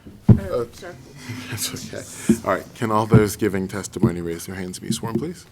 Do you swear or affirm the testimony that you're about to give in this hearing will be the truth, the whole truth, and nothing but the truth? I do. All right, do we have staff reports? Yes, first, we have a petition with 33 signatures on it. We, the undersigned, are opposed to the use of Baltimore Playhouse located at 3010 Washington Boulevard, underlined, due to the number of parking problems and congestion that would increase the number of cars parking on streets in our neighborhood. We have a letter from, and he's here, Councilman Reisinger. As councilman for the 10th District, I do not support this business due to the parking requirements. The capacity of this building is 1,200 people. This would require 300 spaces. However, they only have 20 spaces, even though this property is located in an industrial M2 district. This property is only 2 blocks away from the residential area. Parking problems already exist in that area. Increasing parking on the side streets would certainly further increase this parking problem. And then we have planning's report. Thank you. Planning Department reviewed the application noted that the rated capacity of the structure is 1,270 persons, although the application states that the private club would have a maximum of attendance of 100 persons. So there is a discrepancy in the application versus some of the details about this property. However, as suggested by the councilman's letter, if 1,270 persons were to attend at this location, there would need to be 318 off-street parking spaces. The site does have some on-site parking available, but there has not been, at least made available to the planning department, an actual parking lot layout that shows definitively the number of parking spaces that would be provided that would meet zoning code requirements in order to serve this use. The applicant, therefore, needs to provide both a floor plan for the entire structure, because it's also suggested in there that perhaps not all of the structure would be used for the club, but that is not indicated in any of the documents provided with the application. The department, at the time, in November of 2014, was recommending a deferral of this hearing to allow the applicant time to prepare a full floor plan showing the portion of the existing structure to be used, entrances and exits to and from the building in relation to available on-site parking, a parking lot plan showing provision of sufficient parking to serve the members, patrons, and visitors, or documenting the amount of variance of parking requirements that is needed in order to support the proposed use. The Planning Department has not received additional information that would change this commentary. Thank you. Okay. You folks had an opportunity to speak before the hearing. Anything get worked out? Yeah. It's still, Mr. Chairman, members of the board, it's still the concern of the capacity of 1,200, and that's what the occupancy permit states. And we looked at the floor plan. They have, I think it's a total now of 73 parking spaces, which is still below the number by the code. Am I correct? If you use the full rated capacity of the Right. building, I Yeah. believe that's So true. that is why we're here, is the chair and the board will help us with regards to the solution on this, is that the occupancy permit is 1,200. In order, if they say they have 73 parking spaces, that means that the occupancy should be probably like around 300 on the occupancy for that. So how can we, regards to, what I'm trying to say is that for them just to, I'm using the word cap, I don't know if that's the right verbiage, that they just have an occupancy of 300, which would take care of that, the parking. Okay. That makes sense? I mean, We're amenable to a cap or a top limit at any one event, which happens either Friday or Saturday, of 300 people. Honestly, we usually have about 50, maybe 60 people come to any one event. It's usually a lot less. If we had 300, we'd probably be dancing in the street, with permission. But honestly, other than the one unfortunate event that happened last March, we've not had 300 people. So I've asked the fire marshal to drop the occupancy rate down to actually 250 people. And they said that they couldn't do that because under their coding, it has to be the square footage. And the square footage without anything in it means 1,270. You know, there's never going to be a time where that place will be totally empty to permit 1,270 to even come in. We have an RSVP program where if somebody wants to come to an event, you know, an educational event or whatever, at the Playhouse, they have to RSVP. There are certain folks that are banned that will never, ever get through the door. You know, if you are coming and bringing a guest, you know, me plus one, you have to identify the plus one.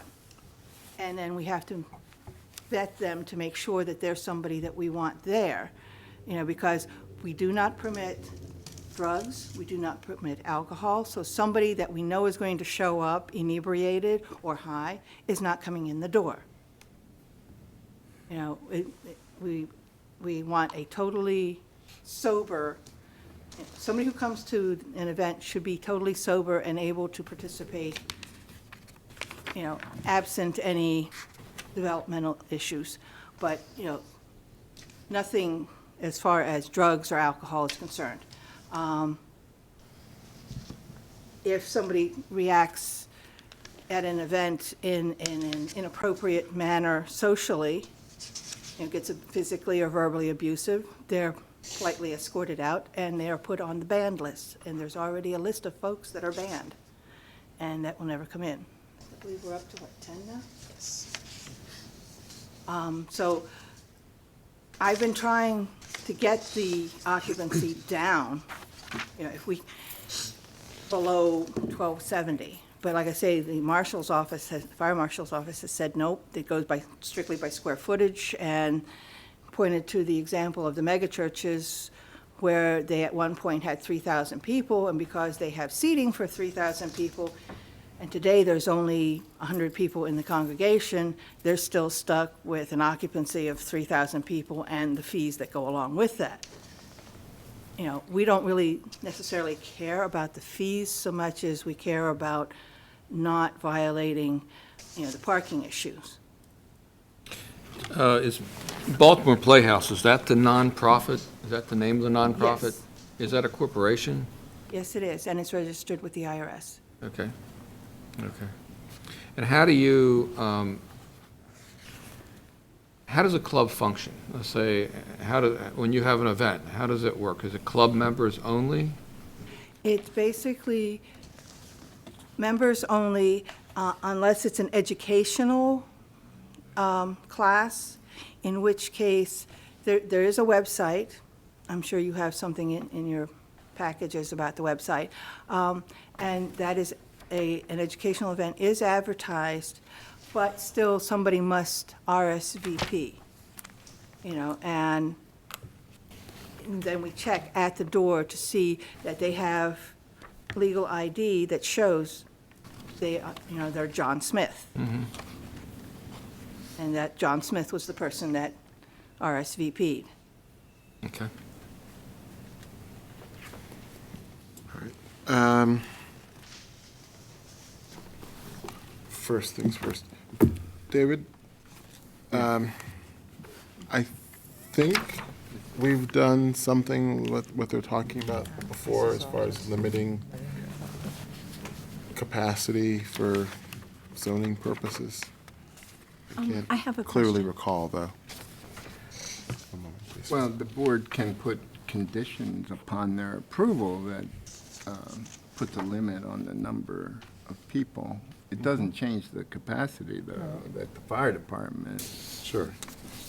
Regulates, unless they physically partition Sure. a smaller space Mhm.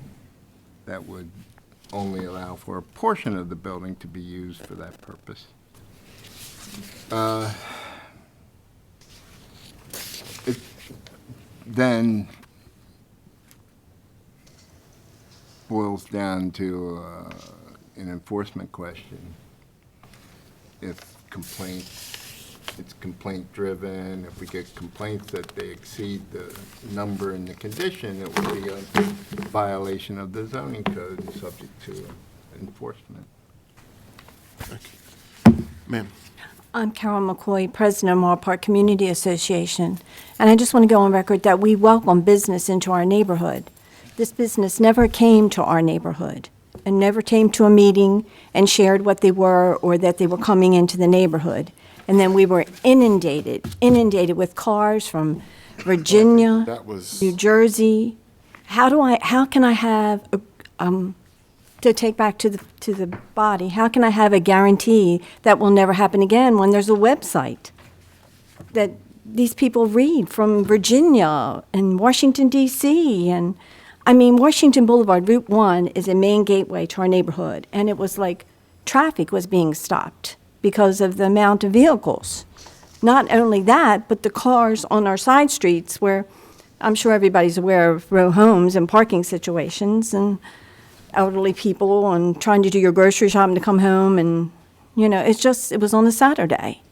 So first of all, I would want a business to be a good neighbor and come to the community and share, not to be known about this, to take off to have to come to court or a hearing.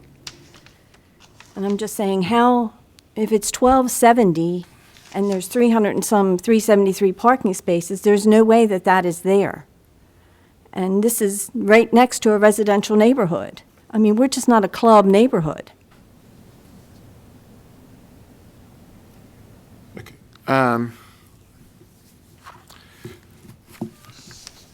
Looking at the information that we've got in front of us, you said that there's how many parking spaces? Was it 73 or? When I reconfigured it for 180 square feet, which apparently is what each space is supposed to be, it ended up being 73 instead of 93. Is that stacked or is that individual access? Individual access. Okay. And we have a letter here indicating that there's a valet service. I had faxed it, but apparently it didn't get to, for some reason it got lost in the fax. I don't know how. I faxed that last week. Valet to where? Yeah, so if I'm getting it correctly, you're saying that you would offer valet parking so that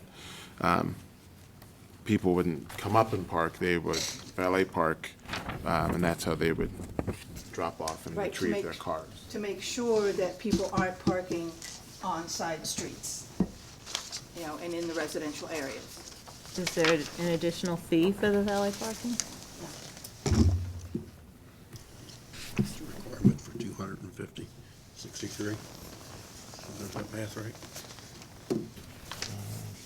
So when you have your educational events, how many people attend? And you may have said this, and I apologize if you mentioned I it. think the most we've had was 50. Hold on. I don't know your name, so there's only one person can answer questions at a time. But what's your name? She's Jenna Johnson. Okay, thank you. Jennifer Johnson, actually. Sorry. I missed her name.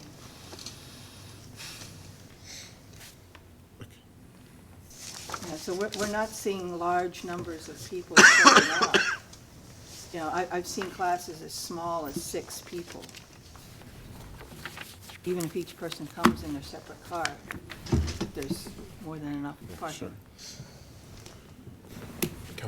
Mr. Chair, and board members, I'm kind of confused here that if it's only so many members and if it's not that many people coming to a educational class, and I just heard about the valet, why do we need so many parking spaces? Why do they need so many parking spaces? Why are they doing a valet if it's not that many? That's my concern, because like you said the last meeting, I'm a golf swing away from where this is at. So I'm kind of confused on the numbers. That's what concerns me. That if I'm understanding why they're getting so many parking spaces available, it's because there's been so much concern from the community. Right. So they want to have as many parking spaces available to address that community concern. I'll imagine that if the community is less concerned about parking, then they'll have less parking spaces.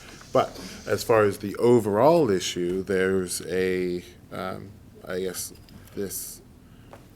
the building itself here looks like it's a warehouse or something like that. And so because the entire building is sort of being used, I understand that there's a separate square footage breakdown where not all of that square footage is actually even available for use. But since they're leasing the entire building, the rated capacity that the fire department does is on the entire building. Right. Okay, so that number that's determined by the fire department is what's coming up with this need for 300 and some odd parking spaces that no one, I think, actually thinks is needed. So that's where that's coming from. So there's two things that are going on there. One is driven by the fire department, just simply based on square footage of the building. The other thing, as I'm understanding, is they're trying to address your concerns as much as they can so that all of their members will be parking in designated parking area, utilizing a free valet service so that people aren't going to be parking in the neighborhood. So they're, if I'm interpreting it correctly, they're trying to be as least obtrusive as they can with their presence. Correct. They've offered, if I understand, to provide a cap or a max of 250. Yes. So if my math's correct, the parking requirement would be 63, of which there are 73 current spots. Is that correct? Yes, sir. So it seems to me that if we can find a way to implement that cap That's- at that number that you've already That's the offered. question. How it would be enforced, Good you've question. asked that a few times. I think Mr. Tanner had addressed that, saying it becomes a zoning enforcement question. So if they enter into an agreement and they say, okay, well, you know, we're going to have a cap and we're going to have this valet and we're going to have all these sort of different kinds of things, and then there are problems that get experienced, and someone calls in a complaint to the zoning administrator's office and says, well, I think they're violating their permit, then the zoning administrator would then come out, determine whether or not are they exceeding their agreed upon cap for an event? Are they,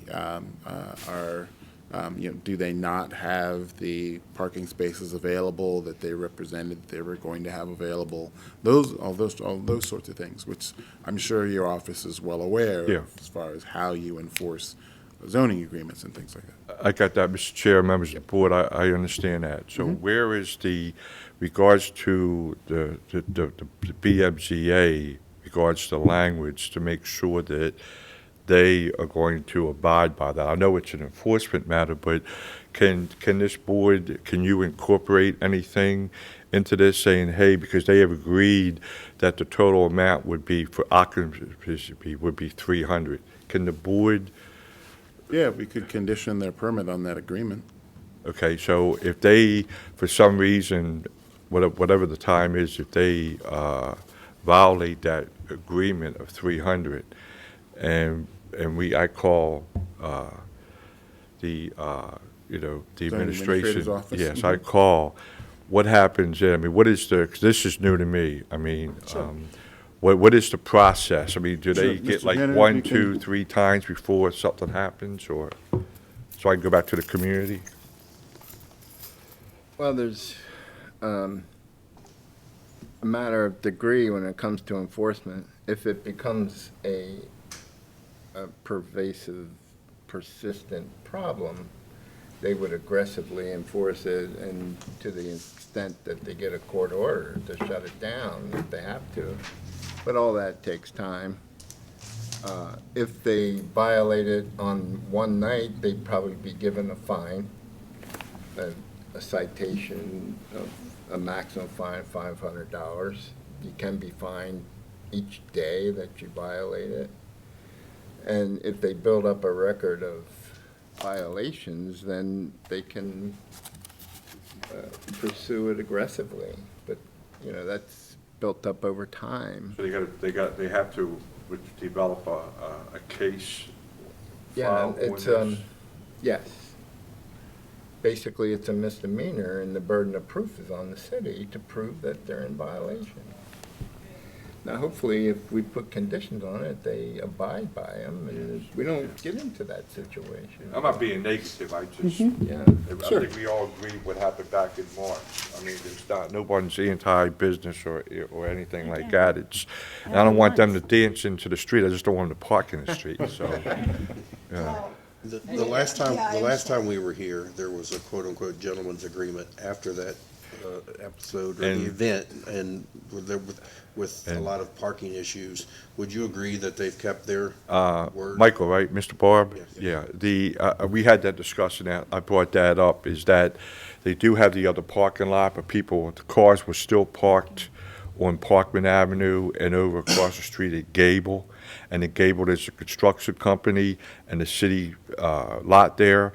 And that evening, that day, both were closed, so. But I'm saying. when To we- answer your question, no, I don't think that it was honored, either because I didn't go. Since then? Yeah, yes.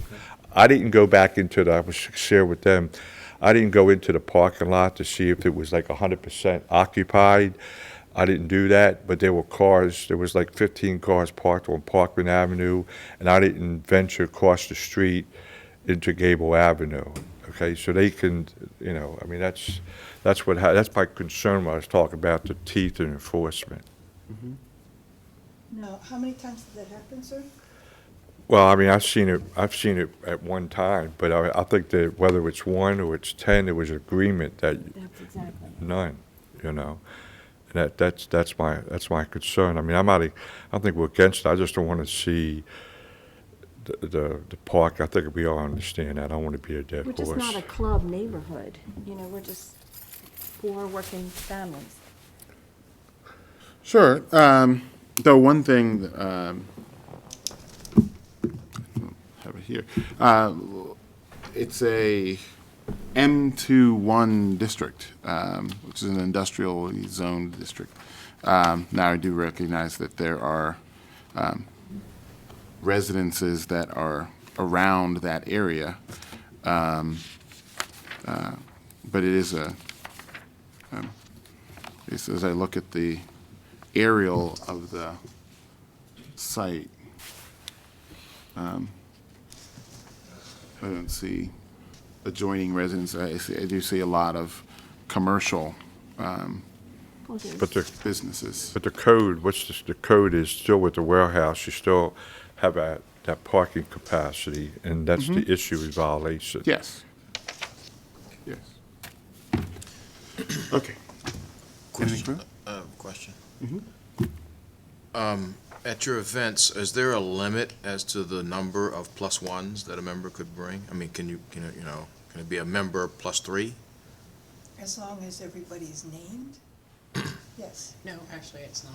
Oh, no? Members are only allowed to bring 2 guests with them. Okay, sorry. So maximum of a member plus 2. Yes. Okay. And your membership is limited to 100 people?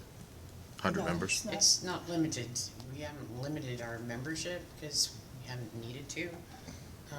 Because we've got members all over the world, actually. They're just members because they want to show support for the club. But physical in the area members, there's, in the area, probably about between 100 and maybe 125.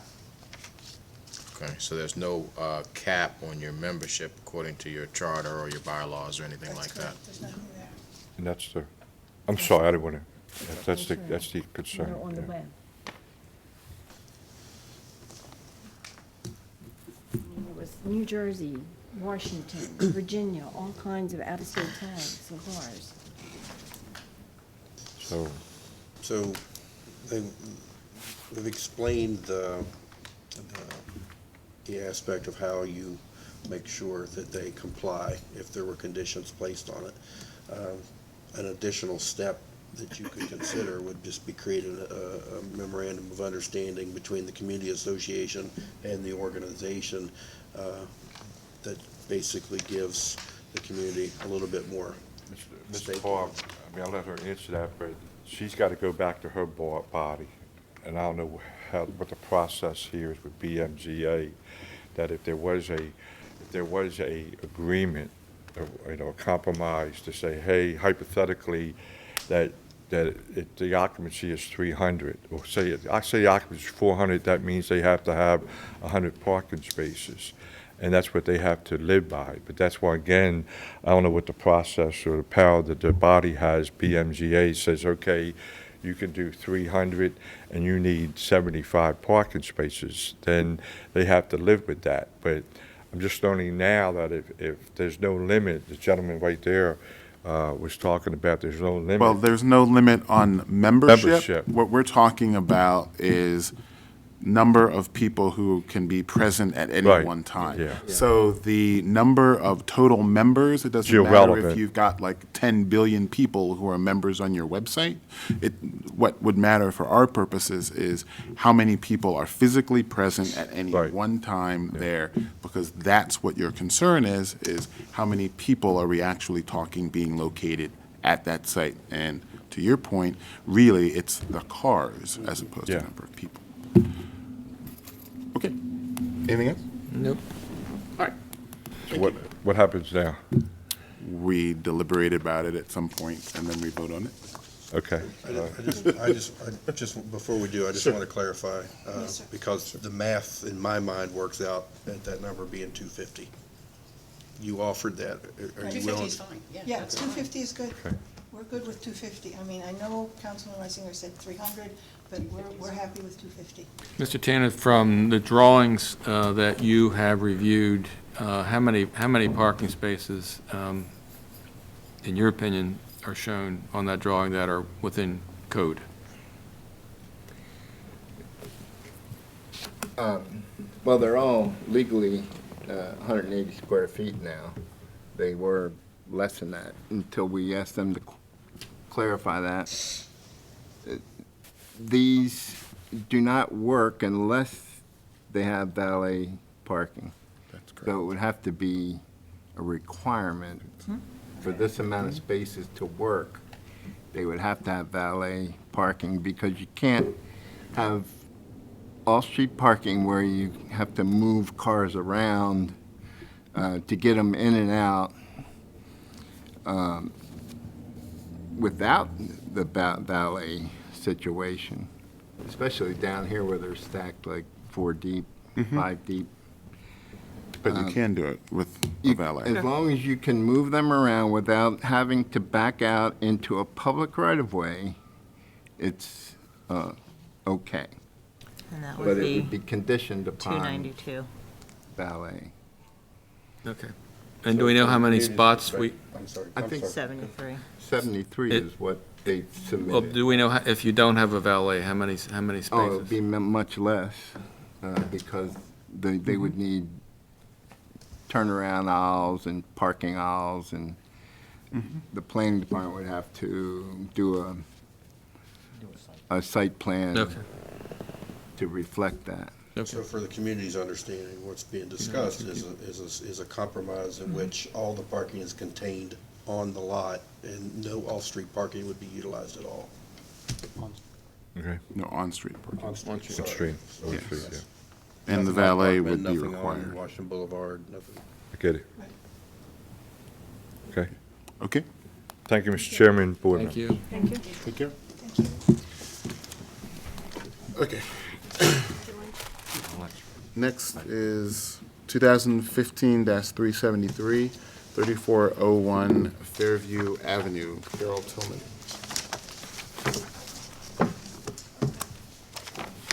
Everyone. How are you? I am here. You're Ms. Tillman? Yes, sir, I am. Okay, and Ms. Tillman, we have this as an application to continue to house 13 dwelling units as a multiple-family detached dwelling at this location. Is that correct? Correct. Okay, can you raise your hand and be sworn, please, ma'am? Do you swear or affirm the testimony that you're about to give in this hearing will be the truth, the whole truth, and nothing but the truth? I do. Right, do we have staff reports? We have one report from planning. Thank you. Planning Department reviewed the application that was provided. The application appeared to propose adding a 13th dwelling unit in the basement of the premises to what is an existing 12 dwelling unit multifamily detached building. The issue then would be that the lot area was insufficient in the first place for 12 dwelling units if the building was to be proposed to be built on this, if it was a vacant lot. And therefore, adding a 13th unit simply increases the amount of noncompliance with the zoning regulation. Specifically, the amount of lot area variance that would be required would exceed the 25% maximum discretion that the zoning code provides the board. Therefore, the department recommends disapproval of this appeal because the amount of lot area variance needed for approval exceeds the discretionary authority provided to the board in the zoning code. Thank you. Okay. Ms. Tillman, why don't you tell us what you're proposing? Well, what in my findings, this building was built in 1925, and at that particular time, as far as I can research, back in 1960, it had 13 units, and the 13 unit was in the basement, where it's still located today. This 13 unit was used as a janitorial space, and now the name has changed for we want the maintenance tech to be there as well. So it's not that we're building, we just want to be able to use it. And I find that in my research that it's over the period of years. I think it was just a matter of not putting the 13 units down when they registered the property. I have here from the zoning back in 1960, and in speaking with Mr. Blackwell in the zoning department, that this was actually a 13-unit dwelling. So we just want to continue or re-update what was already there.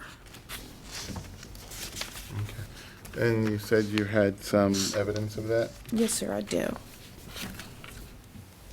And that is from your zoning.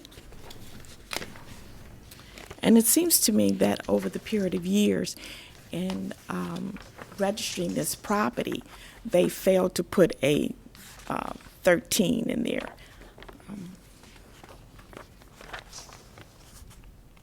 And it is again on the next page as well, that it was a 13 unit. Well, how do you square that with the appeal in 2011 where I think the same owner came in and asked for 12 units? At that particular time, they didn't utilize they took the information from the person that they purchased it from, where she had already just said it was a 12, and they did not anticipate using the basement at all. But what we would like to do in order to, we feel that to have a tech on the property will keep the building, not only keep the building in good standings where we have someone for maintenance issue, but also to keep the grounds clean. Mm-hmm. We've had problems with code enforcers where tenants in that particular building, as well as next door, has just put debris and everything on the grounds. So with a tech there, it keeps the building clean as well as the outside. Yes, but at this point, you have 12 units in the building. You don't have 13. We have 13. You have 13. Yes, sir. Okay. You just don't use the 13th one. You We said just that that's don't- the janitorial space. Exactly. Okay. It's always been there.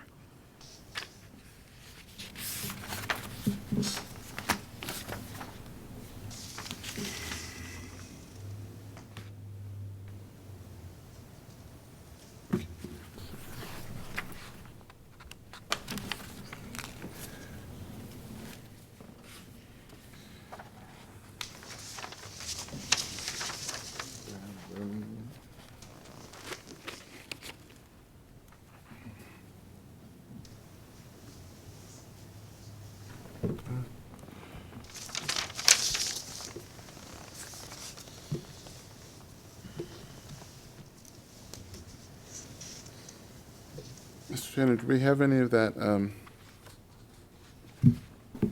zoning history in our file?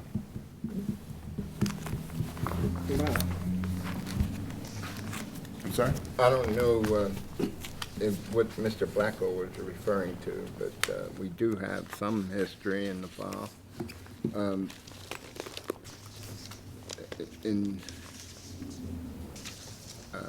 For the 2011 appeal,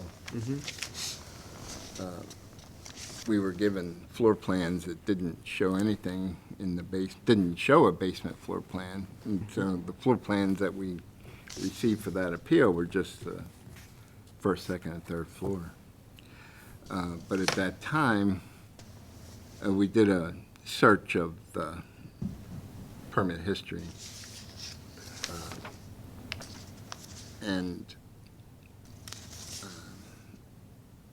found that there was no specific use permit on file for this particular building. Back in the 50s, when they started the multiple family dwelling licensing program, they would allow the licensing of an entire project, not just on a lot-by-lot basis. So there were 4 structures in a row, each built the same, and they're right next to each other. And they had a multiple dwelling license for 50 dwelling units total for the entire 4 properties, which meant that there were 12 on each upper, first, second, third floor. And then there were 2 others somewhere. And one of them could have very well be a basement unit. But other than that, I don't have any specific detailed information. Okay. All right. So I think that's what's being provided. And yes, that's right. All right. The cards there are the zoning summary cards that are maintained in the zoning administrator's office.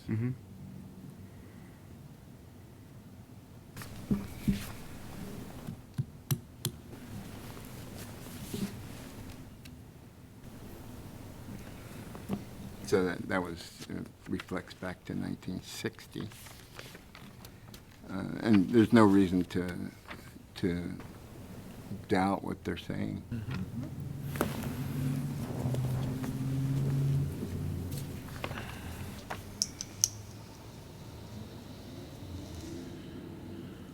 Okay. All right. I think we want to sort of go through everything. Was there anything further that you had? No, sir, that's it. Okay.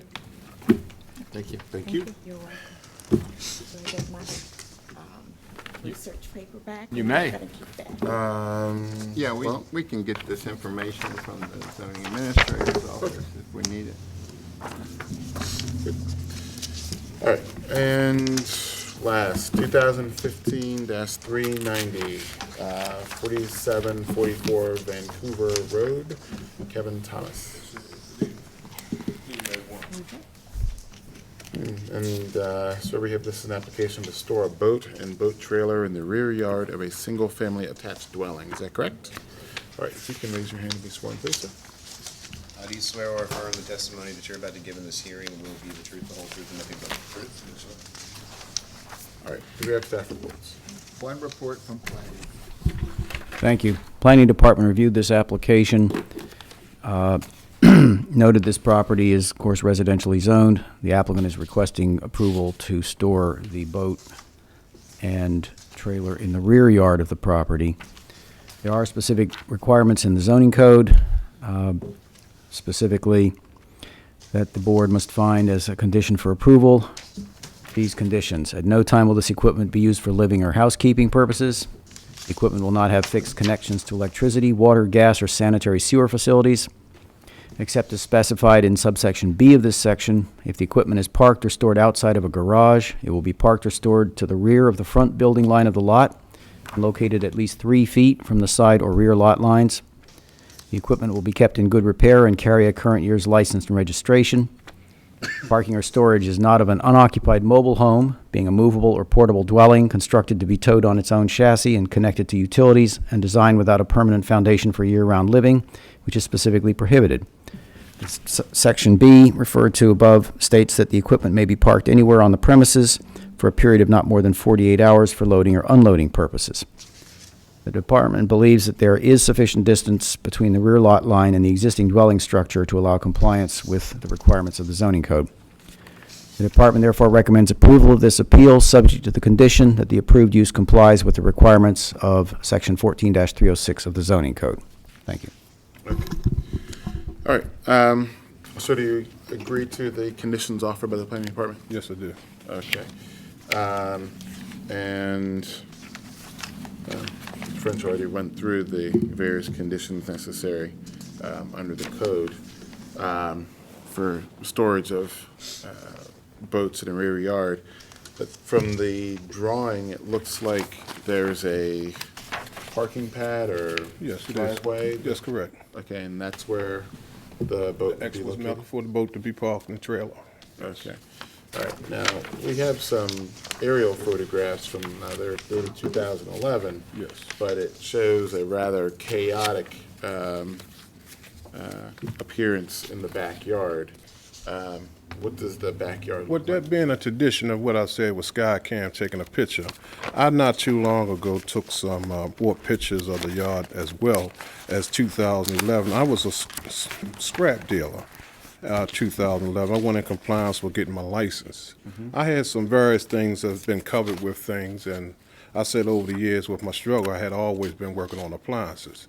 With addition with having a boat, I always had good standard of what the yard's supposed to look like around the perimeter, front to the back. I took pictures, I brought pictures as well. But I was told when I first got the certified letter was that there was some things that was considered as a clutterness in the yard. I didn't get back from vacation to the 21st, and I immediately replied to the letter as certified, and I went immediately to code enforcement to explain my situation. I had this said again, I'm standing before you all with surgery, had a hernia and kilo, and time been going past, and I said if I go to a hearing, I can explain what I need to do as far as the boat. Okay. The boat, I have titles. I have been living in this dwelling for 23 years. I'd say it's been one thing after another. Tenants that have never been in the next door or across the alley, there was things with vacant units where cars was in the yard with no tags. And I always like to say this, I kept the alleys clean, the front is well clean. And how I look to anyone else, you couldn't really see into my premises. I have a 8-foot fence, it's really 6 foot, but depending on the decline of the hill, you really can't see in the yard. You have to use Skycam to really look into the yard. It obviously looks like something from Skycam because there's something a man like me myself do. I'm a person of trade. I'm a city employee. Scrap was one of my things I took over the last 4 years. I do have a fine for that, but I had also need a hearing for that. I was told not to do too much lifting at this time, but I need to give a grace period of time to get that and rearrange. Okay, so you said you had some photographs? Yes, I of do. the- I brought along today. Tenant moved next door. It was a foreclosure. And allegedly, like I said, never had any complaints or anything of the nature. I believe that she apparently moved in and inspectors came out to look at her place. So she admittedly, she was the first picture. She lives the yard beside the fence that you're looking at. This, Yes, she just moved in the house next door. That's my fence going around the property. okay, so does this show her yard or Her your yard, yard? her yard. Okay, this is her yard. Her yard, next door. That's Mark Ham. All right, and this is picture of the sign. That's the picture of the sign from the day to show that that was posted. Okay, I see the fence. Is this? That's the neighbor next door to me to the, if you're standing in the front, that would be to the left. Okay, so this And is I your- was wondering whether she got a citation, she could have said, well, look at him in his yard. Or, you know, one thing leads to another. But in compliance, I always say the view of what my yard is. And my code of front and to the back, you really don't have any problem with saying anything out of order. I just said, I know what's behind the fence. I felt that all the years I've been there and how I keep the front, if you look at the things from the front of the code to the back, to the alley, it's a lot that I say as far as a workaholic. Working with the city and the work that I do, I'm almost 13 to 15 hours a day. My little leisure time is when I work on the weekend. I get things together to make sales on the weekend. When I fall back and I'm not working any overtime, I have something to reflect back as my yard. Working for myself, This shows the. that is the outside. That is the boat in the yard behind the gate. But the compliance, you had to be on a vehicle to really look into the yard to say, what do you see? I mean, Okay, all right. So there's this picture that's here. that's the front of the gate, of the driveway that you said, was that the driveway entrance? That's the entrance of the driveway. All right. And just from what I can see in this picture, I can see a little bit of inside. Just a of it. little bit. I'm not very conscious. I'm a roofer by trade, and I'm able to look over to my yard as well. I take view of my own yard to decide, okay.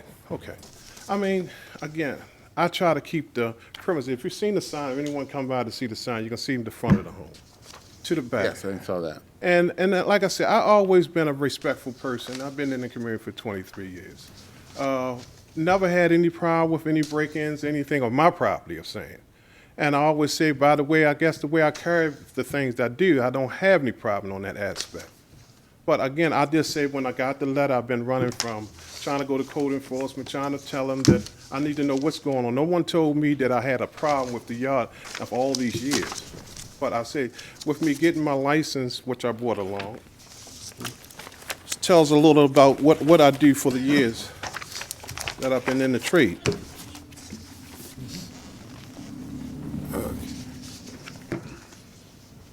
As small as I said again, I'm very inclined to work on different appliances and things of the nature. And I say again, I do roofing. I do a lot of things. I'm just a handyman. Most of my stuff is mostly handyman.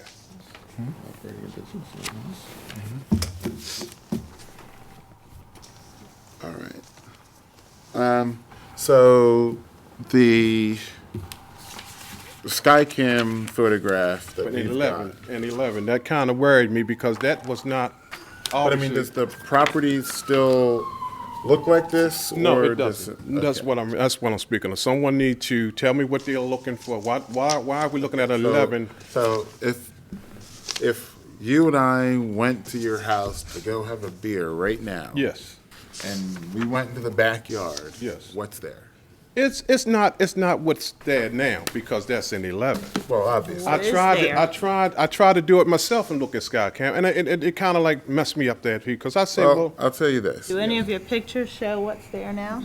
Well, is I can look at the aerial I did a lot of work since pictometry then. I did a lot of work before all this came when I had my surgery, before the surgery, and I was asking for some grace period time between the 11th of this month to go for the accumulation of the yard because I said again, the doctor put me on some sort of no lifting 5 to 10 pounds. I got 3 trucks of my own that I own. I bought my titles for all my equipment. They apparently said that I had things in the yard that's not in the yard. They said that I had camper trailers, which is not that. It's that I had covers for my truck for the bed of the truck, and I had that for covering. So a lot of things is just bulky looking. It makes things look obviously more than what it looks like. I'm a very conservative person. Okay. But just to be clear. Yes. I think you said, you are a scrap dealer. Yes, I am. Okay. And so to sort of answer the question I asked, if we went to your house right now. Yes. To go have that beer, there's going to be a bunch of scrap in the back. No more of that. I bought me a storage. I got a storage to show proof of that. And I started putting some things that I could before the surgery had came up. Okay, so what's in the backyard right now? Less than what you have appeared. Well, I understand that it's less than it's way what's less here. than that. I put a lot of work effort in. I was told when I went to put my posting on it that if they come look at the boat, there should be nothing around the boat. So I started working with what I had. This is some years accumulation. It took me, I said over the winter period, I had a bad winter. I didn't do as well as getting back to what I need to do this year. It took something that had to be had, somebody moving in and get a surprise like that. Going on vacation, come back. I had a numbers of things. My birthday was the 28th when I come back to get the code enforcement sign. I mean, I had no break. I had no time from the time that it started to where I'm standing today. That it hadn't been a day went by that I haven't tried to address having a day come today to say what I had in the yard with the survey of the yard. And do you, Thank you. so one of the conditions that the planning department was talking about, be a condition under the code, that it has to carry a current year's license. Does is the boat operable? Do you use it? No, this is what I'm going to retire pretty soon. I've been with the city for 30 years. Okay. My plan was that I have a good boat. I always had it for collateral. If anything, I have 4 vehicles. And I always said, I might decide to just use that as collateral and change the truck and the boat and get something bigger. But it takes time to spread your wings. I mean, my intention was I had the property. I'm using my property. I got all my taxes. I pay. I've never been delinquent on anything. And most time what you do in your privacy doesn't invade anyone else. My thing was timing. My timing was like, I got unsurprisingly, with someone moving in with a foreclosure. Mhm. Foreclosure leads to other things. I just say, my God, I didn't think things like that can happen. might That have people been the take bank, note, because actually, that called me. I tried property value for over the year. I did a lot of work to the home, structurally in and out. Property value is low because foreclosure. It's gonna bring the properties down. And So, I so don't is the boat currently registered? It's registered. I have the title Okay, here. okay, Yes. Okay. okay. Just, Yes. the only, the zoning code says what you can have in your yard. Yes. Under permitted projections and obstructions. And they have a list of things that you can have. Okay. And then, except for that list, every part of a required yard or any part of other required open space must be open and unobstructed from the ground to the sky. That's what the code says. So, obviously, you probably don't comply with that. But that's not that's a question, like you said, for enforcement. I guess they're working with you on that. Really, that's what I said. But you need to be aware, that's what the code says, and try to comply as best you can with that. That's what I'm willing to work. That's why I'm here to hear the questions. What did I need to comply with? Well, a lot. A lot, yes. Registration, I'm not sure. Anyway, that's secondary to the boat.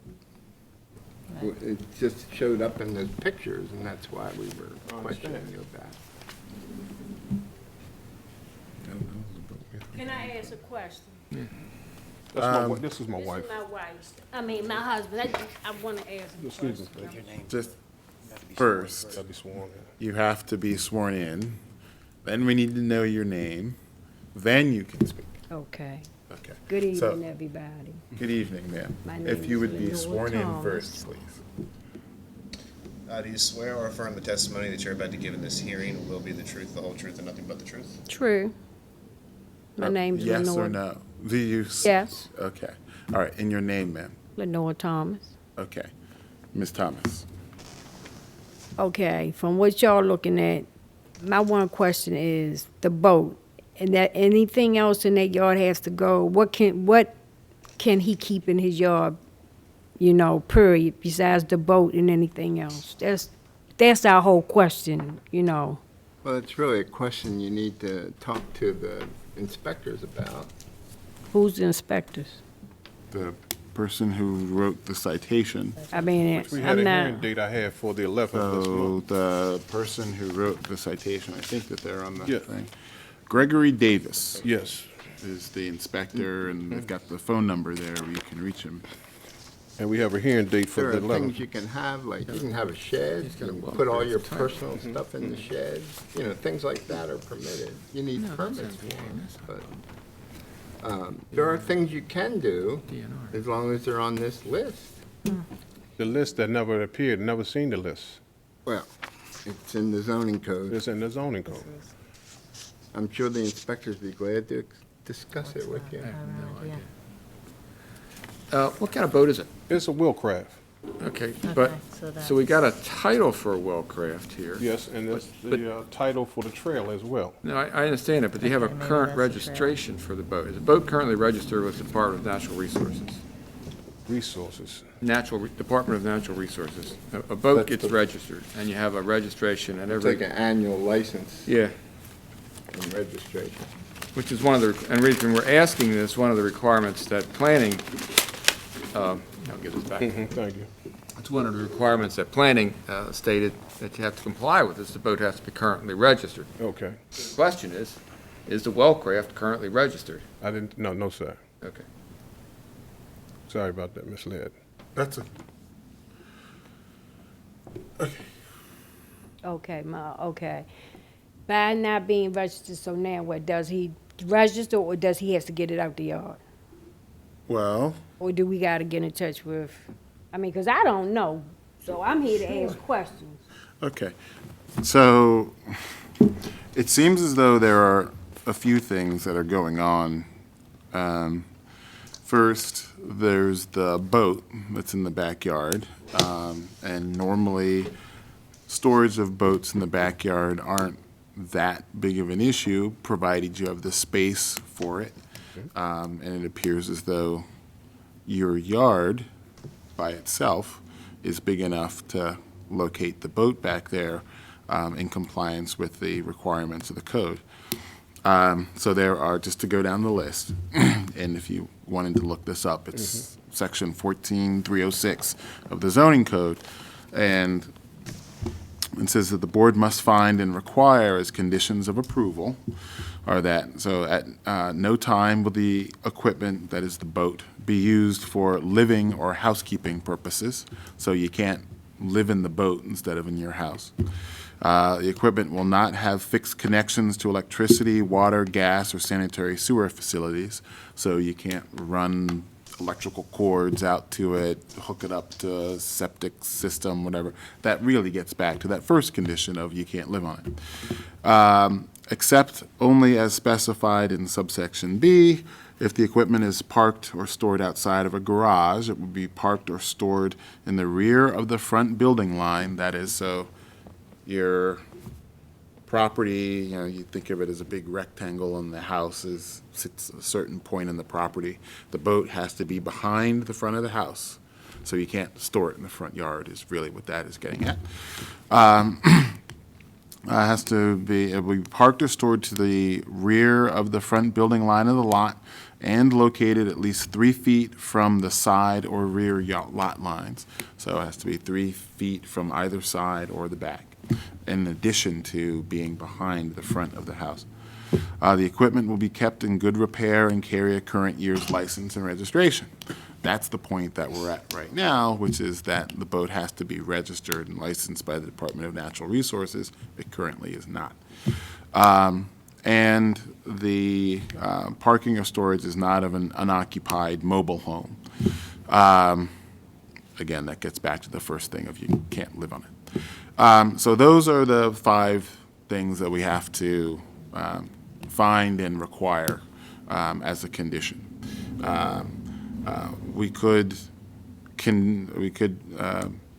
So if you were approved, you would have to get it licensed and registered, this boat.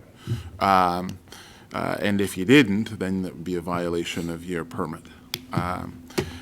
Now, the other things that are going on, you said that you carry on a scrap operation. Not an operation, but well, handyman situation. Well, you've got a dealer's license, and you've got what looks to be a lot of appliances that may be in the process of being worked on, may just be scrapped, what have you. That brings up a concern of operation of a business out of your home. And as Mr. Tanner said, the code says that you can it says that, you know, if you have a yard, there are things that are you are permitted to have in a yard: swing sets, parking pads, patios, storage sheds, that kind of thing.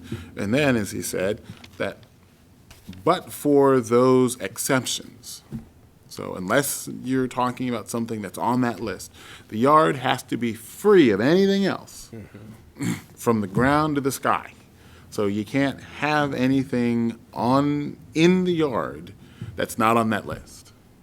And you've got a lot of things that are. Now, frankly, those things aren't a part of why you're here as part of this hearing, but it certainly is something that we're aware of. And it's probably something that we would address in some kind of a way as a condition of having the boat back there. So, I mean, at a certain point, you're going to have to deal with everything all at once. I know that, I guess the advice from the inspector was to sort of do it in pieces. And so you're just here on the boat part of it right now. But there's a lot of things that are going on that have to get addressed in one way or the other. And frankly, I think the better way to do with it is to deal with it all at once. And that may be something that you're not prepared to do right now. So what you may want to consider doing is postponing your case at this point, so that you can try to work on some of these other issues, and then we try to get you back here in like a month or something like that, once you've been able to come up with a plan, and start to address some of the other things that are going on. That's just my thought. Okay. Okay? Sound like a good thing, because again, I did not know. Sure, and I but understand all that. the years I've been there. Sure. What you could and what you could not have. Okay. With the handyman experience that I have with putting equity in my home. Okay. I will give you Mr. Tanner's card. Okay, thank you. And you can call the office and try to discuss these things generally and we can try to sort of figure out what might be the best way for you to proceed at this point. Yes. And if I understand your action correctly, you would like to postpone at this point. Yes, that's correct. Okay, all right. So, 2015-390, 4744 Vancouver Road is postponed. All right. All right, thank you. Thank you very much. Everyone have a good weekend. Very much, and y'all have a good evening. Any pictures, do I need to retain the pictures that I? You can have them back. Sure, want you can that? have them back. Yes. I mean, if you Thank you. leave them here, they'll stay in the record and we'll still have them when you come back, if that was your That'd concern. be fine, I didn't know. Okay. at that No, point. we don't toss them, we'll keep them. Okay, thank you. You don't let me know. There it is. Okay. 2015-366, 2000 Harlem Avenue, Bernadette Stewart. Okay, finish. We'll go off the record. Okay. Which ones do we want to talk about? Well, start at the top. All right. Not this Okay. You started off. I guess I'm okay with, if we limit it to, it's got to be valet, given the structure of the parking. It's got to be limited to, what, 70-something, whatever. 292 Yeah, is 73 times 4. Okay. I was going to say they were fine with 250, let's say 250, Let's say and let's hold 250. them at the 73 parking I made her spaces. say that 3 times. Yeah. And all parking on the premises. Yes. Yeah. Did we say valet? Yes. Yes. Yeah, there has to be. So, Well, if we're requiring them to valet, then why would we limit them to less than what the valet would allow? So that's what they asked for.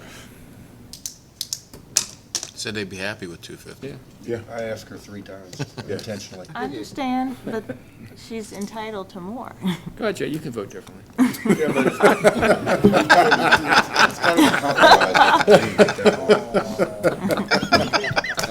I get 3 votes.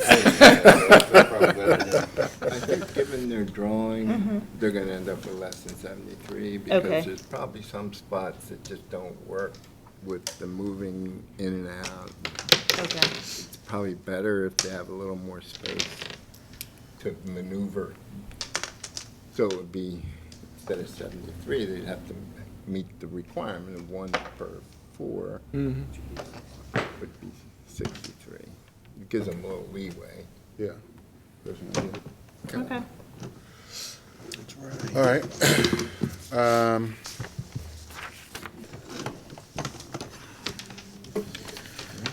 Cross Street. Cross Street, oh, yeah. Condition that with a security plan. Yeah. We have, I'm familiar with the place. It Is it fine is, cuisine? well, their niche, and it's kind of clever, is that they stand apart from the other bars, predominantly bars in that area, by catering to an older audience. So their food is a predominant part of what they offer, and then they don't, I'm not even sure they sell beer, They may, but bourbon it's house. all, yeah, it's all like cocktails and really expensive drinks that people who are younger than 35 wouldn't really be interested in. So, yeah, it's not like, the same things that you would face if some of the other places down there were looking to do this. That being said, they could sell it tomorrow and it'd be totally different. Yeah. I think in order to preserve that atmosphere and that use, we should adopt this into our decision that they submitted a questionnaire that we give to all live entertainment groups that identify decibel levels and including a floor plan that shows no dance floor. And we incorporate that into the decision so that they're stuck with that. If they want to change it, they have Sure, to come let's come back. Okay. Yeah. I was under the assumption we did that anyway, because that was. Well, we do, Yeah, but okay. if we, but we could specifically Okay. reference Yeah, that's that, fine. and That's good. All right. it would reinforce it. Works for me. Is there a number Is there a number? of security people? I was thinking when we did that sports bar by the casino, we attached a number to it. Now, their capacity is 93. I honestly. 98. 98. 98. I've been there a few times. I'd be shocked if there was ever 98 people in there at any one time.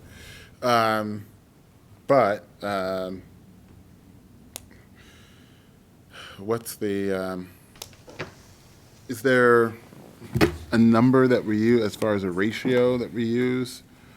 Like one per, For what? For security. There's no specific ratio. Just trying to think what we discussed. you want to say when we did that maybe at first. least two? A number of the competitors over the years have done 1 for 50. One guard for 50 patrons rated. Sure. That would be 2 in this case. Yeah, I was gonna say maybe just have two. Again. So if they have a piano player for brunch, they're gonna need a security personnel. Yeah. See, that's the thing that I was gonna Right. get at, is that, it's one thing if I think in their, the stalking horse has live entertainment. they did I've put never in been there on the questionnaire that they would have a door person Yes, whenever they have live entertainment. yeah, who I would think be that's one of the appropriate. Control, Mm-hmm. and then their other staff would have to. One really big guy. Sure.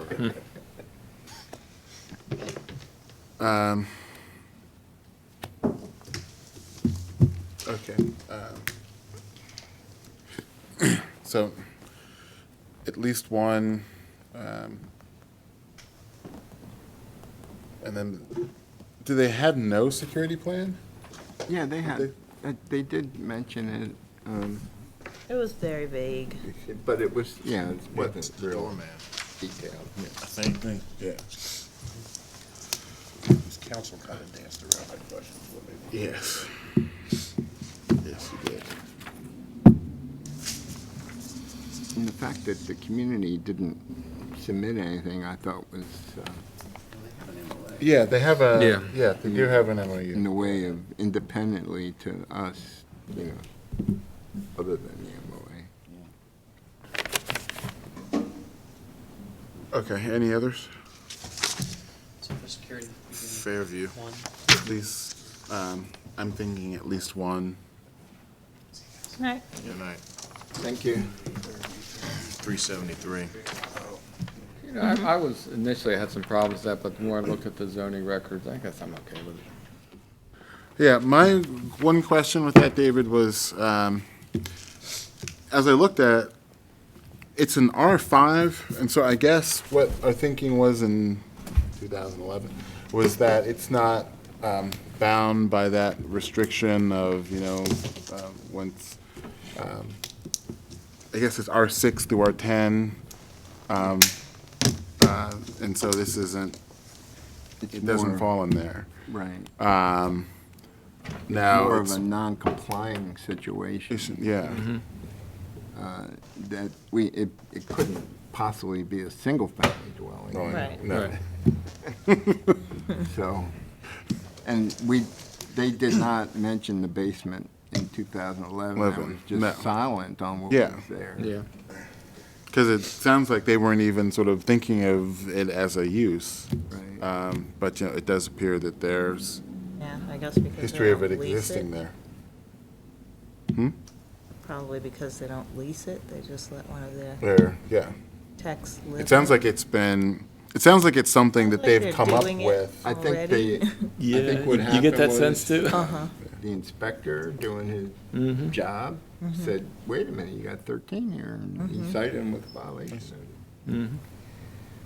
And since 2011, they've probably been inspected annually, and then they finally picked up on it. I was fine with it. Yeah, I was as well. I'd be a yes on the community center if there's any discussion. Yeah, I was Oh. fine with On that. Pulaski? Yeah. Yeah, you mean the parking variance for the community center? Okay. 2014-504, 3010 Washington Boulevard. I'm a yes. Limited to 250, no more than 250 patrons to any one event. Yes. And then, And required valet parking and minimum of, what did you say, David, was it 63? Parking spaces? 62.5. yeah. And it's probably redundant, but all parking on premises. Premises, yes. Right. Yes. Yes. Yes. Yes, sorry. That's right. 2015-294, 532 West University Parkway is postponed. 2015-350, 3410 Beach Avenue is by consent. 2015-352, 31 through 33 East Cross Street. I'm a yes, limited to the drawings as presented in their application. And what other part did you want to incorporate? The, The, their business The library- plan and floor plan. yeah, so I guess as reflected in, or as stated in the application for live entertainment. And, yes, and as provided in the MOU with the Community Association, and a security plan consisting of at least one security personnel at every live entertainment event. Yes. Yes. Yes. 2015-356, 1055 West Lexington Street was by consent. 2015-357, 3211 Fleet Street was by consent. 2015-359, 4622 Hazelwood Avenue was by consent. The Planning Department conditions. 2015-360, 6006 Park Heights Avenue. I'm a yes. Yes. Yes. Yes. 2015, did you guys have any conditions on that one, Martin? No, we didn't. Okay. The community wanted no chain link fencing. That's right. Yeah. Yeah. That's right. 2015-361, 2833 through 35 Hamden Avenue. I'm a yes. Yes. Yes. Yes. 2015-363, 4411 Mary Avenue is by consent. 2015-364, 4109 Montana Avenue was by consent with Planning Department conditions. 2015-366, 2000 Harlem Avenue was a no-show. Was there any word from her as far as? We can All right, just reach out to her. Should we dismiss subject to her having an excuse, that way we don't have to deal with it? Well, maybe the issue that she It was. doesn't hurt to just put it in the pending drawer if we don't, Right. All right. if we don't hear from them within a year, we dismiss them. Yeah. Okay. 2015-368, 2706 Pulaski Highway. Well, I'm a yes. Yes. Yes. Yes. 2015-371, 4915 Green Spring Avenue, was by consent. The planning department conditions. 2015-372, 3613 Gulf Street, was by consent. 2015-373, 3401 Fairview Avenue, I'm a yes. Yes. 2015-384, 700 North Calvert Street, was by consent. Planning Department conditions. And 2015-390, 4744 Vancouver Road, is postponed. Much better than 2 weeks ago. That guy's pretty industrious.